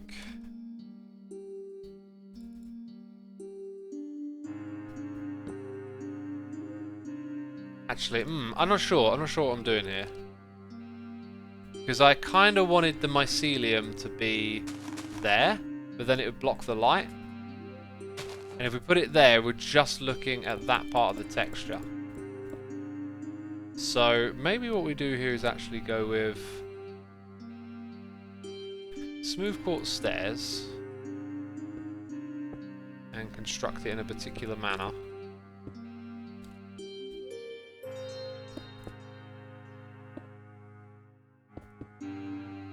And then maybe the same at this site, actually.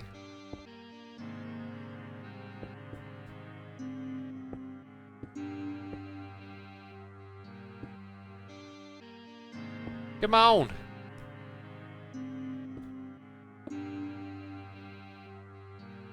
Yeah, that's kind of okay-ish. And I was actually going to use full glass blocks, but I just realised that glass panes might align up relatively well. So that's kind of semi-industrial. Again, I think more details are needed. Something I could see working is adding that on top. Even from down here, that looks kind of good. So what about using these in the floor? Or maybe with something like, I was going to say redstone, right? But just something red, because otherwise it'll power it. So, or yellow might. Like red is danger, but actually kind of comes up a little bit too much. And anyway, so we got the wall designs, colours on the wall, mycelium thing over here. Definitely going to have to put in more mycelium related things. I like the idea of a conveyor belt moving mycelium along. What's the best way to do a conveyor belt? Possibly with actual like detector rails on top of iron blocks. So somewhere over here we need like a bunch of machinery or whatever. Oh yeah, they don't turn corners. I don't know if that's going to look any good. Armor stands, putting the mycelium moving across on it. Or, the armor stand could hold the mycelium block, and the rail could be underneath something, and it could go around in a circle. Huh. Oh, there's an idea that's worth investigating. Let's go grab the means to make rails. We have armor stands on this server. It's a bit hard to get them in. Actually, I think I have to use a command to get it in a. I keep thinking boat, but it's a rail.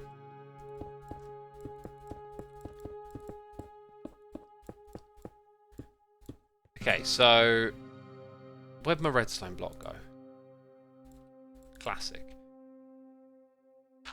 So this thing's gonna go like out there. We can keep the rails up top, by the way.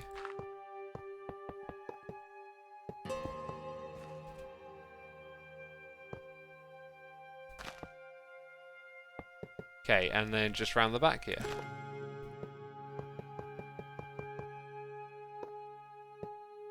So we want something that goes around in a circle, right? So now I need the command.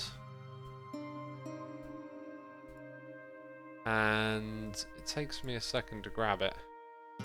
Iscal's Road. Yeah, that's where I've seen it recently. In the back of my mind, I'm thinking, like, why is this so prominent in my mind? Okay, so what am I doing here? I need to summon a minecart. And it has a passenger, and that passenger is an armor stand. And now I have the command.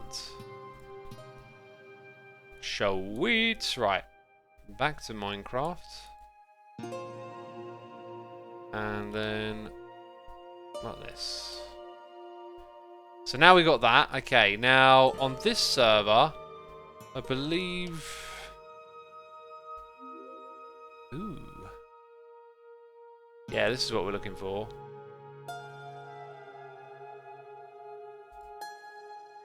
Okay, and then do that again. These are the poses. Tool flat on surface. We need to give it the item, right?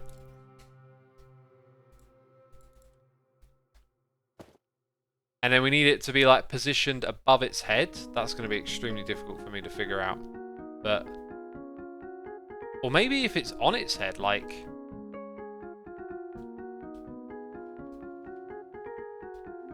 So where's its head at?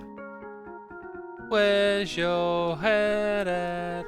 Where your head at? I wonder if, even though it's in a minecart, you can kind of make it so that it's like up. Like height, limbs, macros, position, yeah? Forward, right, left, up. Interesting. Will that work in survival? That I want to know. Oh, see you later.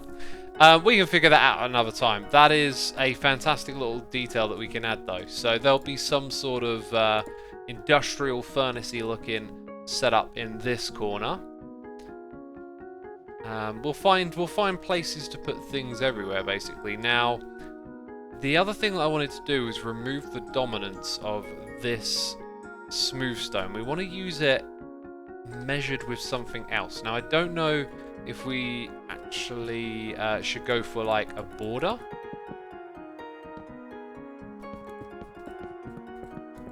That to me is a little too industrial. It breaks up the cleanness. Can't use iron blocks. We've kind of already done that one. This is in the wall, but potentially could be used. I did say I like the idea of using this on the ground. Now, question is, do I like the idea of it being a path through this area? Oh, It's a bit of a contrast with the smooth stone, right? Don't think that's going to work. Do I like it as border to bread? That's more tolerable, strangely enough. I think like some white carpet might also go down well in here.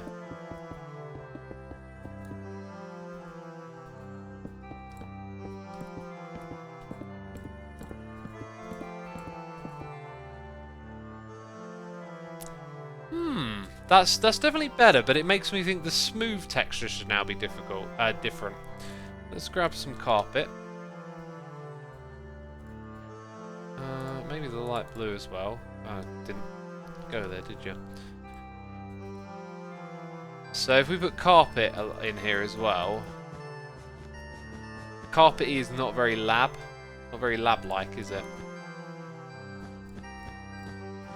Maybe a sideways quartz pillar. How have we not encountered the quartz pillar yet?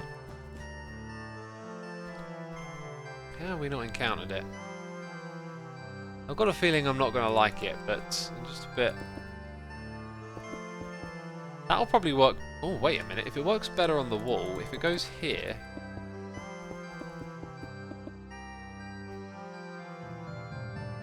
I think there's something to that. I really do. Because then it might free us up to use this down here, okay? Well, maybe actually we should put white concrete down here. That might be the one to go for. Initially it was a bit clean and clinical, right? It's also snow.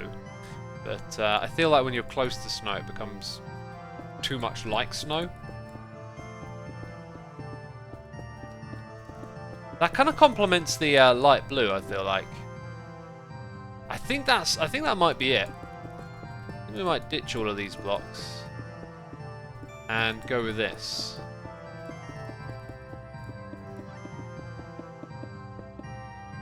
What do you think, peeps? I think that's getting somewhere. Looking very good. Yeah, so with this wall over here, we still got... Like, I was about to do some redstoning, right? I had a flush of inspiration for redstone and then got distracted. So... We're doing redstone in the stream as well. The idea that I came up with something... Oh, why did I do two? Why did I do two? It blatantly weren't. Mouth burp. Oh! Oh, okay, it's fixed. Yeah, that offset by one going all the way across is just going to look amazing. So, let's stack like 5. Yeah, we'll go for 7. Bam. Right, and then... we shall finagle. This is the place where the rail that goes through might end up. However, I'm noticing that it looks pretty fantastic just by serving the purpose of adding some depth. I think a rail going across there might... Oh, do you know what would be a really crazy way to add a rail? It'd be like this. It's a shame we've used the trapdoors so much already, right? Man, powering the rail though that has this on it would be a bit bonkers, I imagine.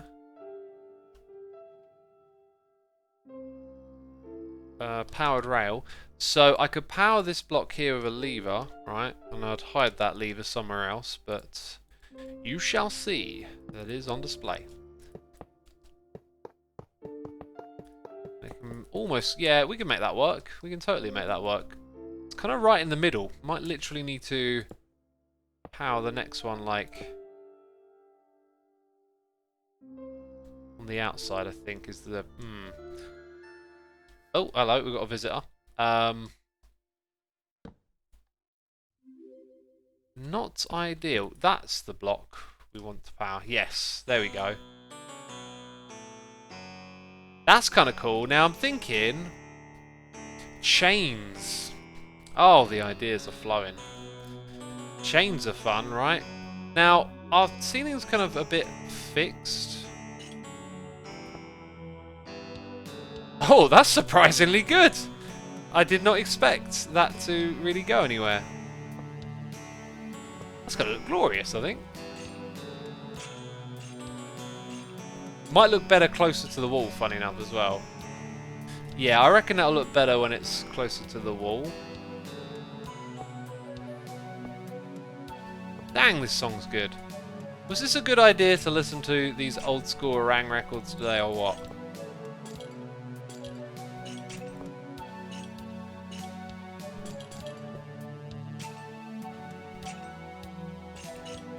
Okay, that is better. I do feel like the iron at the bottom, the iron trapdoor. Now, when it comes to slabby shaped blocks, you don't have a ton of choices in this game, but maybe there is smooth quartz on the wall. Maybe we'd be alright with a little bit of that, right? In fact, maybe the way to go is to pop them together like this.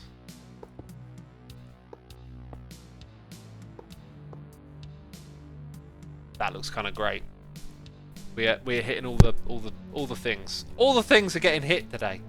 So we're just going to use this for depth back here.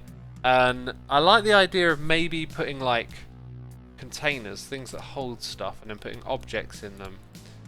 So like I don't think it looks very good, but it might do once an armor stand puts a zombie brain in it or something. Don't know how we'll achieve that. Actually, player skins, yeah. Alright, so we got a really nice handful of ideas there. Now I want to make a contraption from back in the day. Back in the day. I could go look up an old tutorial I made, but we're just going to remake from scratch. So, the redstone here needs to kind of be hidden away. But what we want to do... Oh, no, wait a minute. This needs a timer. How did this work? I might have to look at that old video. Oh, I just can't quite remember what it was that I did. First of all, I think it was actually a dispenser, but Dropper would put it into the thing. So the contraption I made was something like this, but then you would see what was on top of the hopper. So it probably actually had a carpet and the hopper was locked. I think I did it with a timer. I seem to remember doing something with a pressure plate, but anyway, imagine that this is hidden behind glass. Can I just go watch an old video on stream? Like, is that acceptable? Hello, YouTube. It's me from the past. So yeah, this thing's going to be like fully contained, first of all. And we, the person in the lab, is just going to see a small portion of this, right? Which will be that portion, so...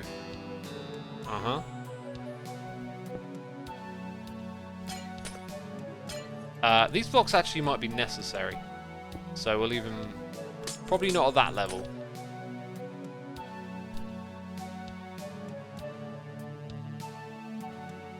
Is this RuneScape music, says Small Baby Bean? The amount of people that ask that whenever we put on Dungeon Synth, and the amount of Dungeon Synth musicians that play RuneScape, there's a definite link there. I'll have a quick look then, peeps. Apparently it's acceptable for me to just leave you here staring at me not doing anything while I go look at old tutorials. Wow. Well. I'm looking at my tutorial playlist. I've made a lot, and I don't know exactly when I made this, but I know roughly how far to go back. And I feel like it's probably further back than I'm currently looking. Vertical item filter, the floor chest, the alternative status indicator. Oh yes, all these little contraptions I used to make. Okay, going further back. Oh, what if this is one of those ones I never finished making? I remember building it, but maybe I never made a tutorial on it. It'd be called something like item display case.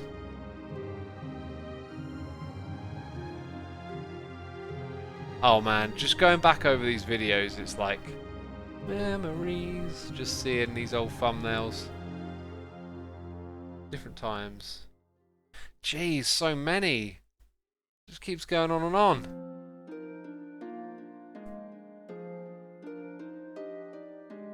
I don't think it's going to be in this list. I feel like I've now gone to a point where if I ain't seen it by now, it probably was never a thing I published. Great. That means I've got to build it from scratch. Yep. Yep, I've gone far enough that it was not a thing I published. Well, today I learned, right? Today I learned. Okay. Why did I not publish it? Maybe because it didn't work. So, essentially what we want to do, I'm so sure I published this. We want to lock that hopper. Let's get our torch, our redstone repeater, and some actual redstone. Okay. This is gonna be powered, right?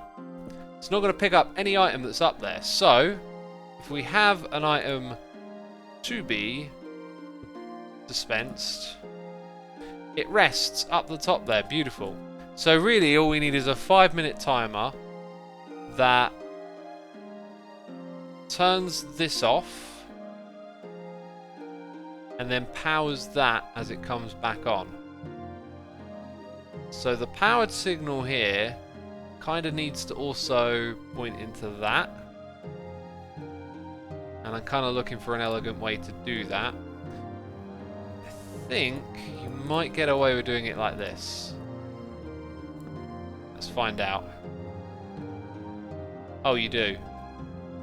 So every 5 minutes it needs to do that. And you need a short enough pulse, and then you've got something on display all the time. Look at that redstone! Oh! Oh, it took me so long to make that. So, probably the smartest thing to do is just to put an EFO hopper clock back here, right? Which, by the way, isn't silent. EFO. Oh. Oh, redstone genius, is he? Contraption isn't silent. Unsubscribe. I'm messing. Hey, look. I don't know if this is the right way to set it up, but it might literally go right there. But yes, silent this contraption is not. Which is my only concern, really, is that if you wanted it to also be silent, well, tough luck. Tough luck, you've been EFO'd. Right, TNT's gotta be. It's probably gonna be less. Oh, it hurts. It hurts. Actually, no, it doesn't. Oh, genius! I can actually move all of that over by 1 block. Genius! Right, we need to replace that with mycelium.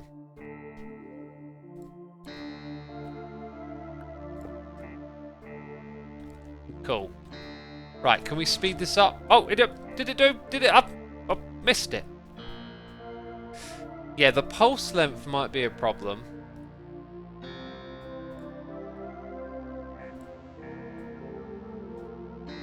Let's check that pulse length. Oh, nothing! Nothing. It is very brief.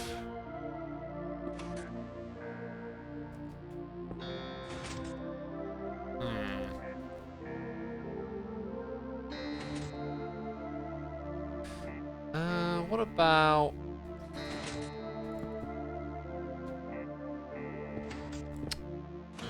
Oh, hey, what? Ah, I broke it. No. Thank you. Come on, do some redstone magic right now. Wait, the block's gone. See, I think that was too short, wasn't it? In which case... Oh, wait, also, it's not powered, right, so... The position, you know, I can just shift this all up one, can't I?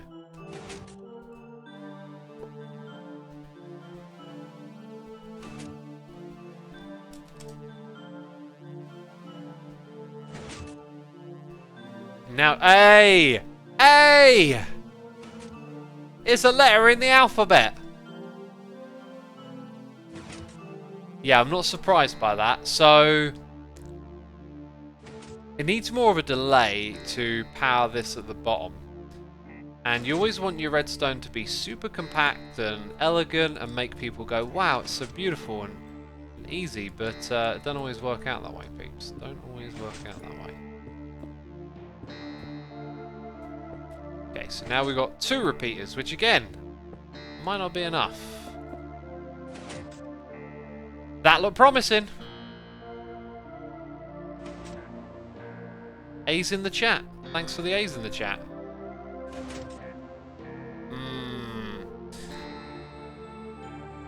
Now the thing is, if I increase the ticks on the repeater, I'm pretty sure it's not going to turn off. Yeah, there you go. So the alternative would be to use observers. These are surprisingly useful, I'm learning over and over again.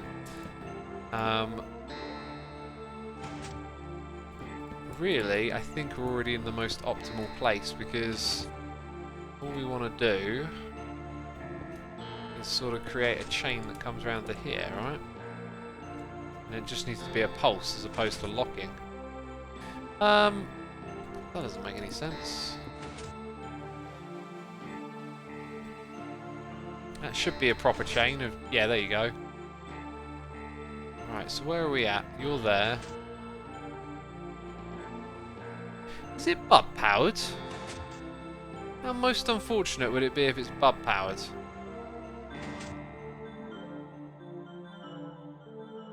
How can I make this faster?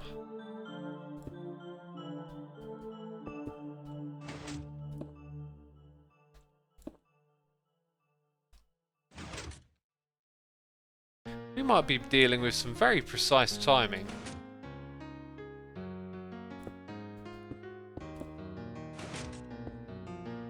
Oh, that's not the output, is it? Do you know what? What about that? That's surely not going to help. Oh, we might have a winner. Chicken dinner, we might have a winner. Unless it works every other time.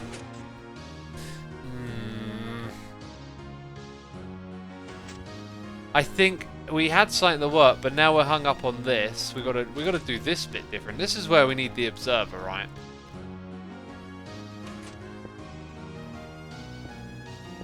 Let's bring the signal down here, right?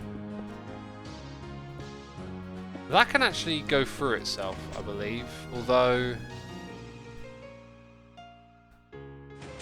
it's actually not detecting anything there.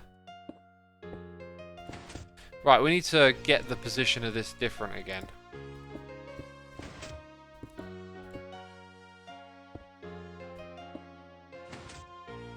And we need something that it inverts. Perhaps we get the timing right before we worry about compactness. That's usually a good rule of thumb. Now here's another problem. That won't turn that off. So we have to put a repeater between them. So it's 2 ticks. Okay, there you go. So now, this actually that repeater might be crucial to getting the timing right here. Now what we're going to do is bring this signal over to here. That's the thing that locks it. So alongside that, we then need to time... Do you know what? It might be as simple as putting the repeater here. Like, something like that might do it. Oh, wait, what's going on here?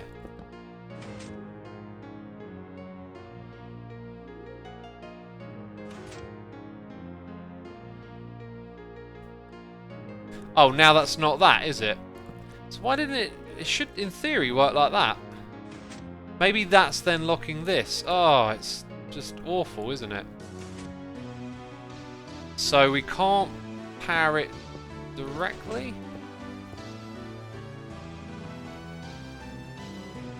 And then that's going to create a problem with that. Ugh. Redstone can be tricky, kids. It can be tricky. That's not the problem. The problem is the redstone. Oh. I wonder if just putting an observer there might help. Does it detect the block change?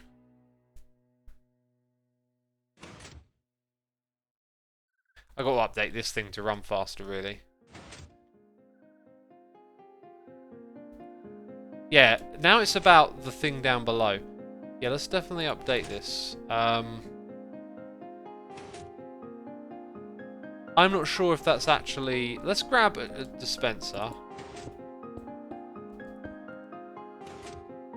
He'll detect that.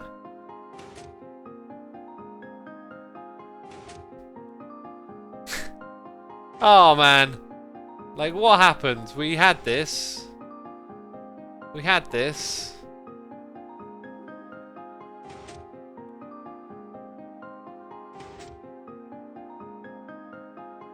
Someone says repeater. Yeah, when you put a repeater here, it's powered. That's the problem.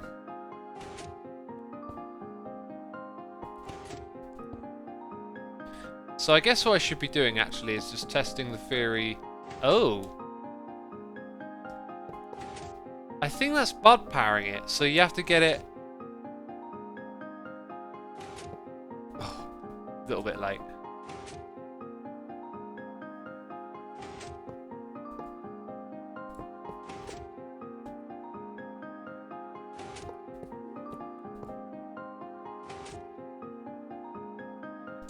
What is going on?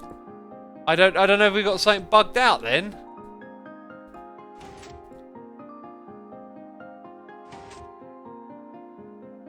Okay, let's power that. Because that works before. So go back to that. Put the thing in there. Back to the basics. So I mean, we've done the basics. We know it does work. But now it's not. So we had the timing. You do have to unpower it just precisely, and I can't remember how we set that up. But it was like...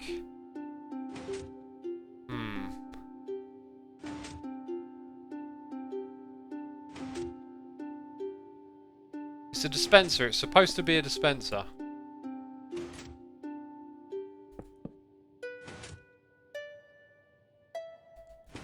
Oh, the timing here is just like, gotta be so precise.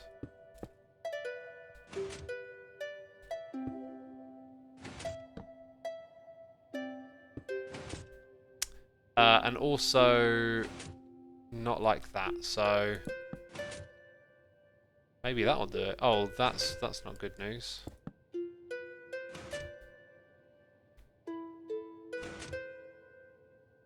So it powered that one first.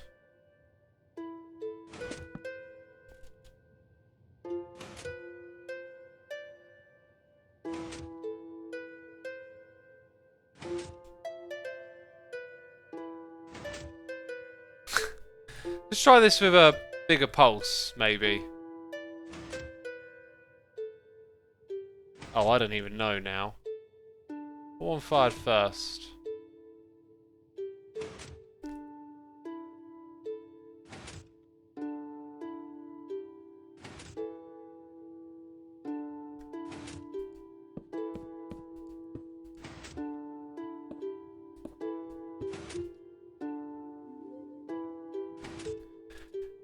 It just don't want to work. Until it does. Right, now it's going to work every other time at the moment. So, then it's going to fire... Oh, no. Why would you work just one time only? Is it because it was actually on that setting? Oh, that is a pain. Nope. Got to try all the settings.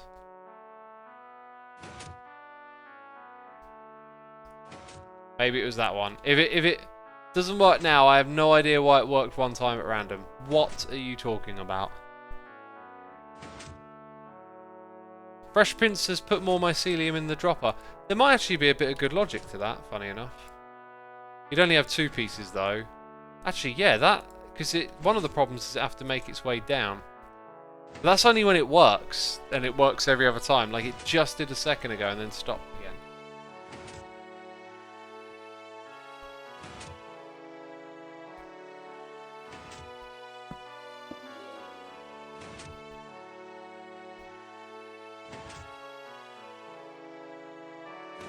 Oh, I'm giving up. I don't know how we went from winning to losing there, but didn't it work on the first try and then we added a clock and then it didn't work?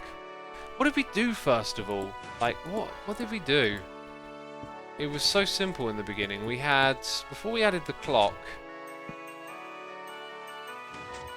That's what we need to do, actually, because the clock's introducing different timing. We had... Oh my good god, please. Get rid of all of it. We had... inverted signal there. And I believe, actually, it was just that, right? And then it was like, hey presto, it works.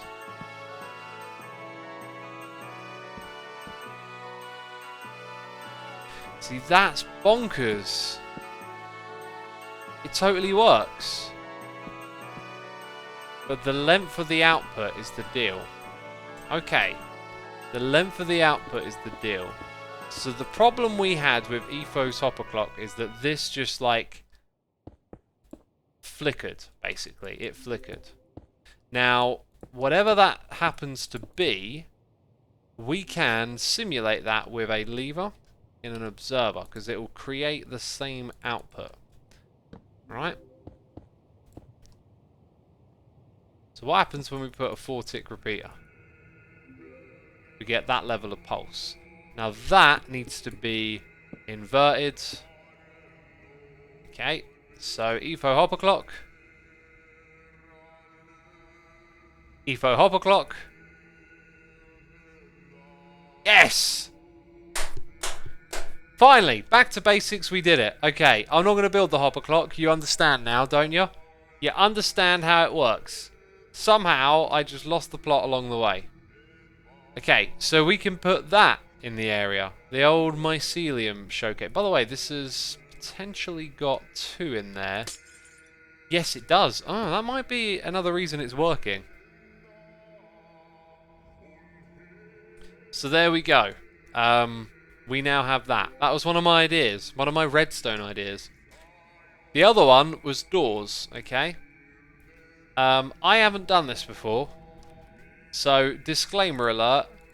This is going to be bad. I know it already. It's going to be bad. There's a multitude of ways in which we can do this. But essentially, we're going to move 1, 2, 3... 4, 5, 6, 7, 8, 9. 1, 2, 3. So it'll be fine moving 9 each time, right? Now the problem for me is I don't know how to do stacked up stuff. We might be able to... Oh, if it's going to get detracted by 4, I'm going to die trying to do it with redstone. So that, just forget about that. You walk over a bit of... You see that stuff? It's not really a bad... It's not really a game changer, a game breaker, is it? The alternative, though, is to slide them sideways, separate from one another, which I'd probably do better at. But it would mean our door... So here, the door is flush with the wall and goes down into the ground. If we do them the other way, they need this much space between the walls, right? Which could just be fine. Could just be fine. But that way it can be flush. Problem is with me, is that we have to start off with a tileable situation, like so. And that would be expanded. So that would come down by 1, 2, 3. Alright? So we're talking... They're all powered. And I have to unpower it.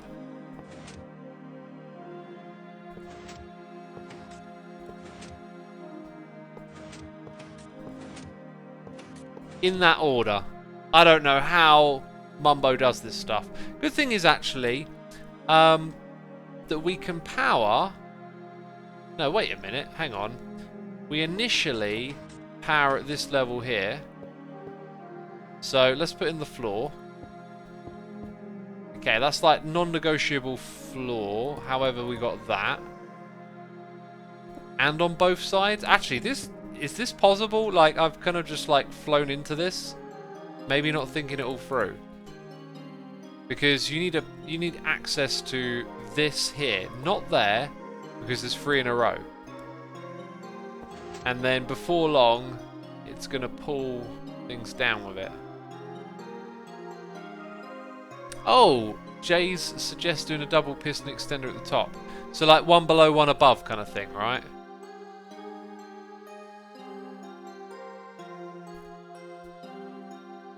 Okay, I'm going to try the sideways approach now. Sideways approach would need this on 3 levels. However, we'd probably do redstone on either sides, right? And I know a double piston extender, but I don't actually know the layout for a triple, right? Let's pull these back a bit.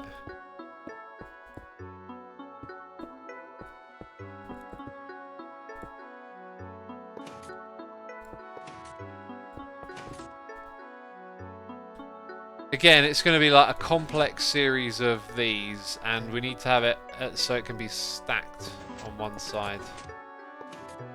Whoops. See, I'm no good at making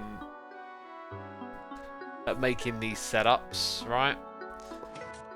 But we'll give it a shot. Oh, there's the other thing. Again, I can't power it from the side. So I've got to power it from the bottom, which might not be too much of a big deal. It needs to be powered into those blocks at the bottom, okay. Then when we do this at the top, because we've got to do this twice on one side, we have to power that block and be wary that this level here is going to have blocks moving in. And therefore the circuitry might end up being a bit different up there. But at least if we can come up with one circuit, we can copy it to the other side and then adapt it for up here. Okay, so now we're going to put in the signs, and I hate this bit because it gets confusing quick. So the first one to unpower. So we're doing like unpower operating order, because powering it's kind of easy, left to right sort of thing, or right to left. So the first one to unpower is here. Second one is there. Third one is here. Although that's them powering it again, right? Ugh. This is going to be a nightmare for me.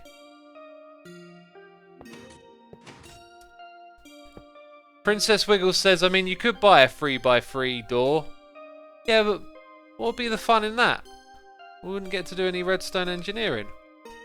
Right, noises in the air. Apparently, I haven't read any for like 40 minutes. Jeez. WPG Brown gifting a sub to Crescent Panda. Thank you so much. Moonquests. Here with the Prime. Appreciate it. Puffster plays MC here with cheers and bits. Your voice has changed dramatically over the years, as did Etho's. Was this purposeful or based on your confidence building? It's interesting to me.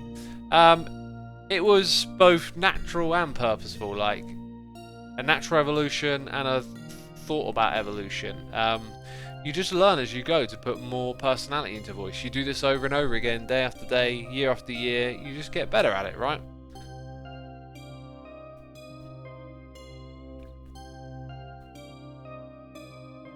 You were doing what looks like Zenaf's design in his roof. It's probably similar. Anyway, let's at least give it a shot. Let's try and wing it a bit more than do all this finagling here. So we know that we need those points pointed into probably with repeaters. Let's start off with powering order. We would want 1 there, 2 here, 3 on that one. So then it's like, well, what happens when it is powered? Great success! Oh, that might help. So how do you then get it to be like, okay, now you gotta go, just you. Maybe I need to power it from both sides. So then it's this one. Then that one. then that one.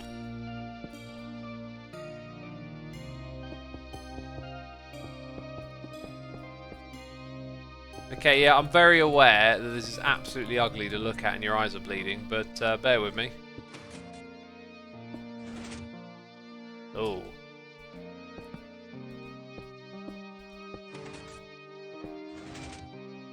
Interesting.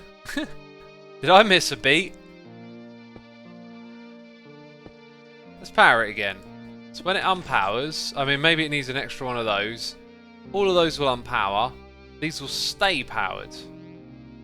That's the problem, really, isn't it?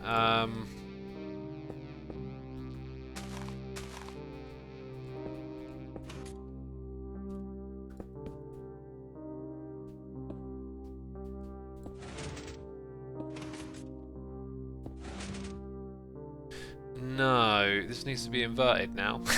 Oh, it just never ends. It just... And it needs... No, it needs to be inverted before it's a pulse that appears on that side. Great.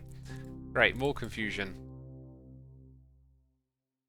What's the best way to do this? Probably to start using a different power source. Where's my torch at? Didn't I just put a torch in here?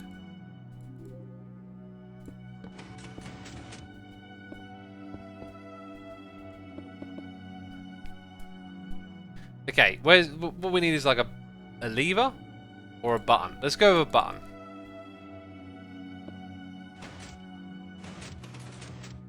I hate this. It's gonna pick up the blocks below it. Oh no. Oh, I guess no. Wait a minute. I guess you just use something different, right? Like that's not the worst thing ever. I just got to use these blocks. This is like too much for my head with redstone. These are the types of contraptions I never quite got that far with.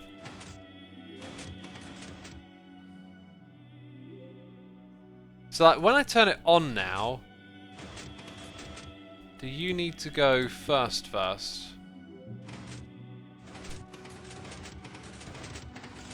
Why would this be a clock? Oh, good God. Then we have that problem. Oh, no, I can't do this. I can't do this. Try target blocks, says Epic. Yeah, they're useful in redstone now, aren't they? This is so beyond me, though. The logic of ordering piston firing to move several slime blocks along just always messes with me. Always. But yeah, we want to put doors in here, leading to this cool area. Might end up having this go around there, which looks pretty good. And then probably remove some of these blocks in this area and come up with some other stuff. Might be a good place to put the loom, actually. Like, what if we had a slab there instead? By the way, we got noises in the air. I never got caught up with them. Terrible. Terrible of me. And then some sort of water-looking thing there. I don't know. Noises in the air. Where do we get to? Large Money Banks is here for 26 months. 60472 is here with the Prime. We got Dread Pirate Rye here for 2 months. Chris50 is here with the Prime. Bogan Brump has subscribed. Wrong Soul is here with the Prime. Disco Boleus with the Prime. Prime. Jeez. Perry 327. Prison Bob and 8erg for 4 months. All with the Prime. Thank you so much, dude. Appreciate it. Thank you to all of you. I appreciate the support. Okay.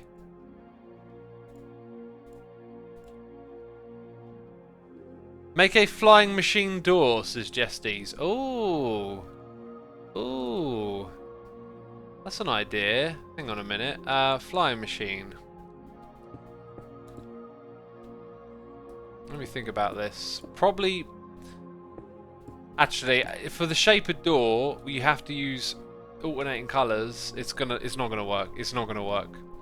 I know, because the type of flying machine I can make won't support this many blocks. So it's a bit beyond me. Okay. So I'm loving all of this. That's kind of okay. I need to put something on top of it, like maybe like a brewing stand, right? With like water bottles in it, and then that's like a cool little detail. Well, I only got one. Actually, it doesn't look very watery, does it? I don't know. So this is now probably going to make more sense going from side to side. I feel like carpets might be on top of them and objects with armor stands, like to you know, things lying on a desk. Jeez. Another thing I think would be cool is to have some levers, like as if they control something. Just the fact that they're there and there's these pipes kind of feels like that's pretty good actually. That tells you a little bit of a story. Okay, let's get more of this in place. I mean, I should really be using some commands about now, or the old axe. Right. Ye old axe!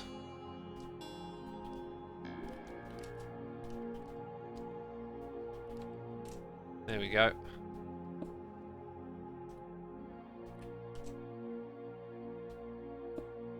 I can kind of actually just do that, right? And it's all just under there, out of sight, doing its thing. Doing its thing, yo.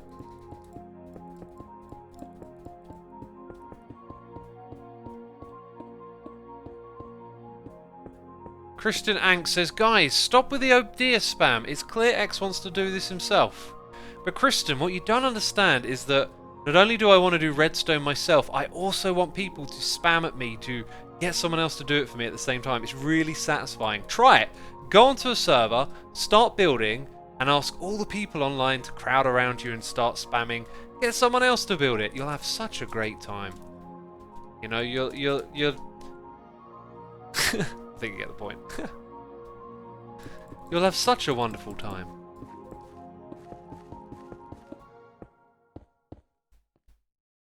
It'll make the Redstone experience so much nicer when everyone's shouting, get someone else to do it!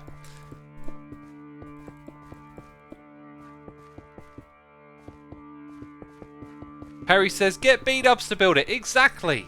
Get a true Redstone master in. You know? I like the idea of having a cage and like a little mycelium monster in it. Maybe that could be something we have over in this area.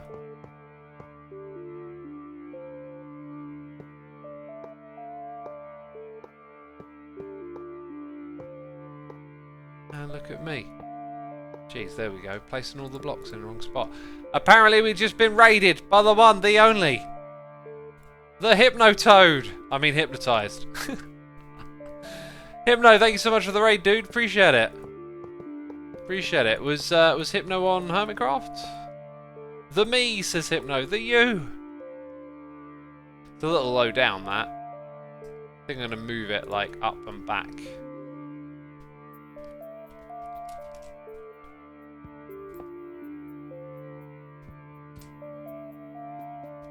Yeah, maybe back again one more. Dang, this is an interesting song. Haven't heard this one in some time.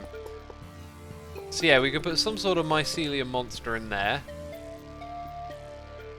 Feels kind of nice being just below the top. I tell you what, little bit of ye old OCD-y thing.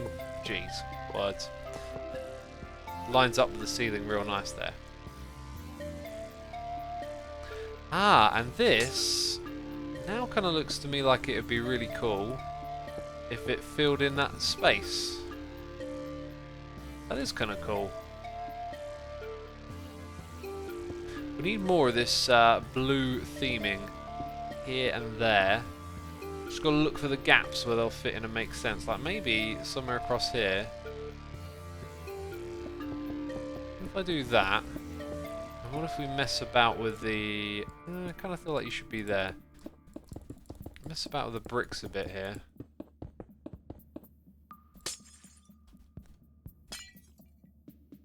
That's kind of cool. That's working. And then there's got to be something like something back here. I feel like this needs stuff. I wonder if I could put a bunch of like banner designs to fill this kind of wall. Don't know what would be on them, but things like that hanging off over there.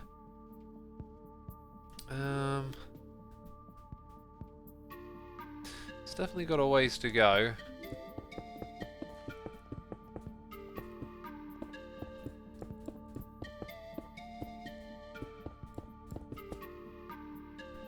And then we're going to have that mycelium going around. Now again, these are going to come in and be useful, I think.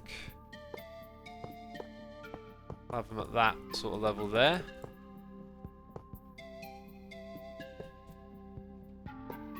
And then I think this is a good spot to put in something that's really quite contrasty. So something a bit beefy and industrial. Oh, we haven't used any shulker boxes yet. All the iron doors, all the Vex magic, to be fair. But what's a beefy industrial looking block that isn't iron blocks? Or maybe something with a light blue tin. Oh, we never use grindstones either. Grindstones have got to go in here somewhere. I think the smoker might be the contrast I'm looking for.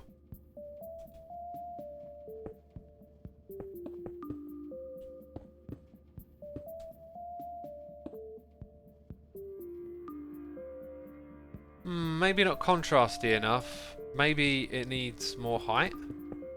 And, oh, just thought of the perfect detail. Absolutely perfect. It does emit light though, which could be a good thing for that area. Ooh. Ooh, now you're on my level. Get on my level. Maybe not there, but maybe it's deliberately like stopping the... That's kind of weird looking.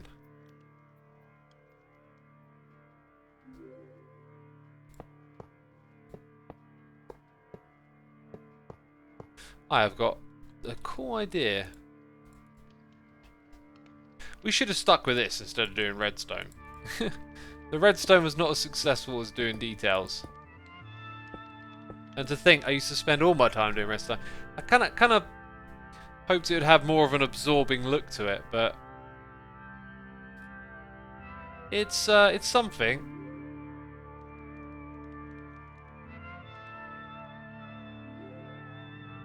Either way, that in itself is a nice lighting fixture. Maybe it's like either side, right?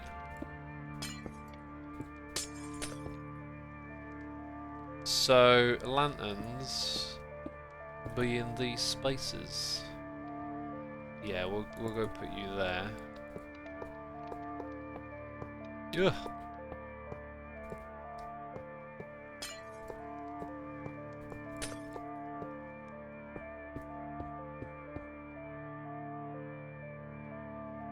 Interesting.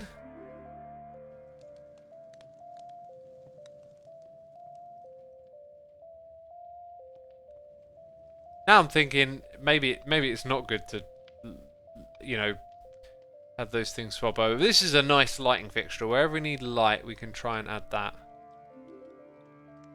I wonder if we can put...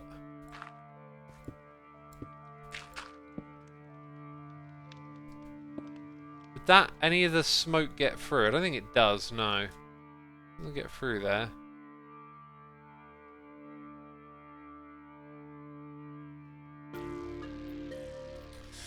Right, I think I don't know. It's really good to not get too caught up on something that doesn't work and then just start doing something else, because then you tend to like swing back round to something else and it's like, oh, I know what to do with this now. So far so good. I do feel like maybe this place needs one more colour, and I'll tell you what, something that might look really good in here, especially for lighting. And perhaps a little bit of structure in places. That's terrific. That's like dual purpose. It kind of looks like it's helping hold the structure together, but it's also providing light for our laboratory here. We'll put the same thing over on this spot, where the wall is significantly different. Notice how it's quartz all the way. I feel like there's room for something to be different here, but it's the end of the album, the end of the playlist, and that means the end of my live stream, peeps. I hope you've been entertained. It's late. It's a long one as well. I want to say a massive thank you to everyone for coming by today. Thanks for subscribing, resubscribing, donating and cheering. Cranny Void, thank you for your 3 months. Appreciate it. Yes, it is the end, so we shall raid. Peeps, be sure to hit that follow button here on Twitch. And in a moment, you'll be instructed to hit the raid button. You do not have to comply, but it would be great if you did. Oh, Cub fans live. Awesome. Let's go raid Cub and see what Cub's up to. There we go. More Hermitcraft action coming your way with Cub fan. Thank you, everyone. Take care. Hit that raid button, and I'll see you soon. Bye-bye.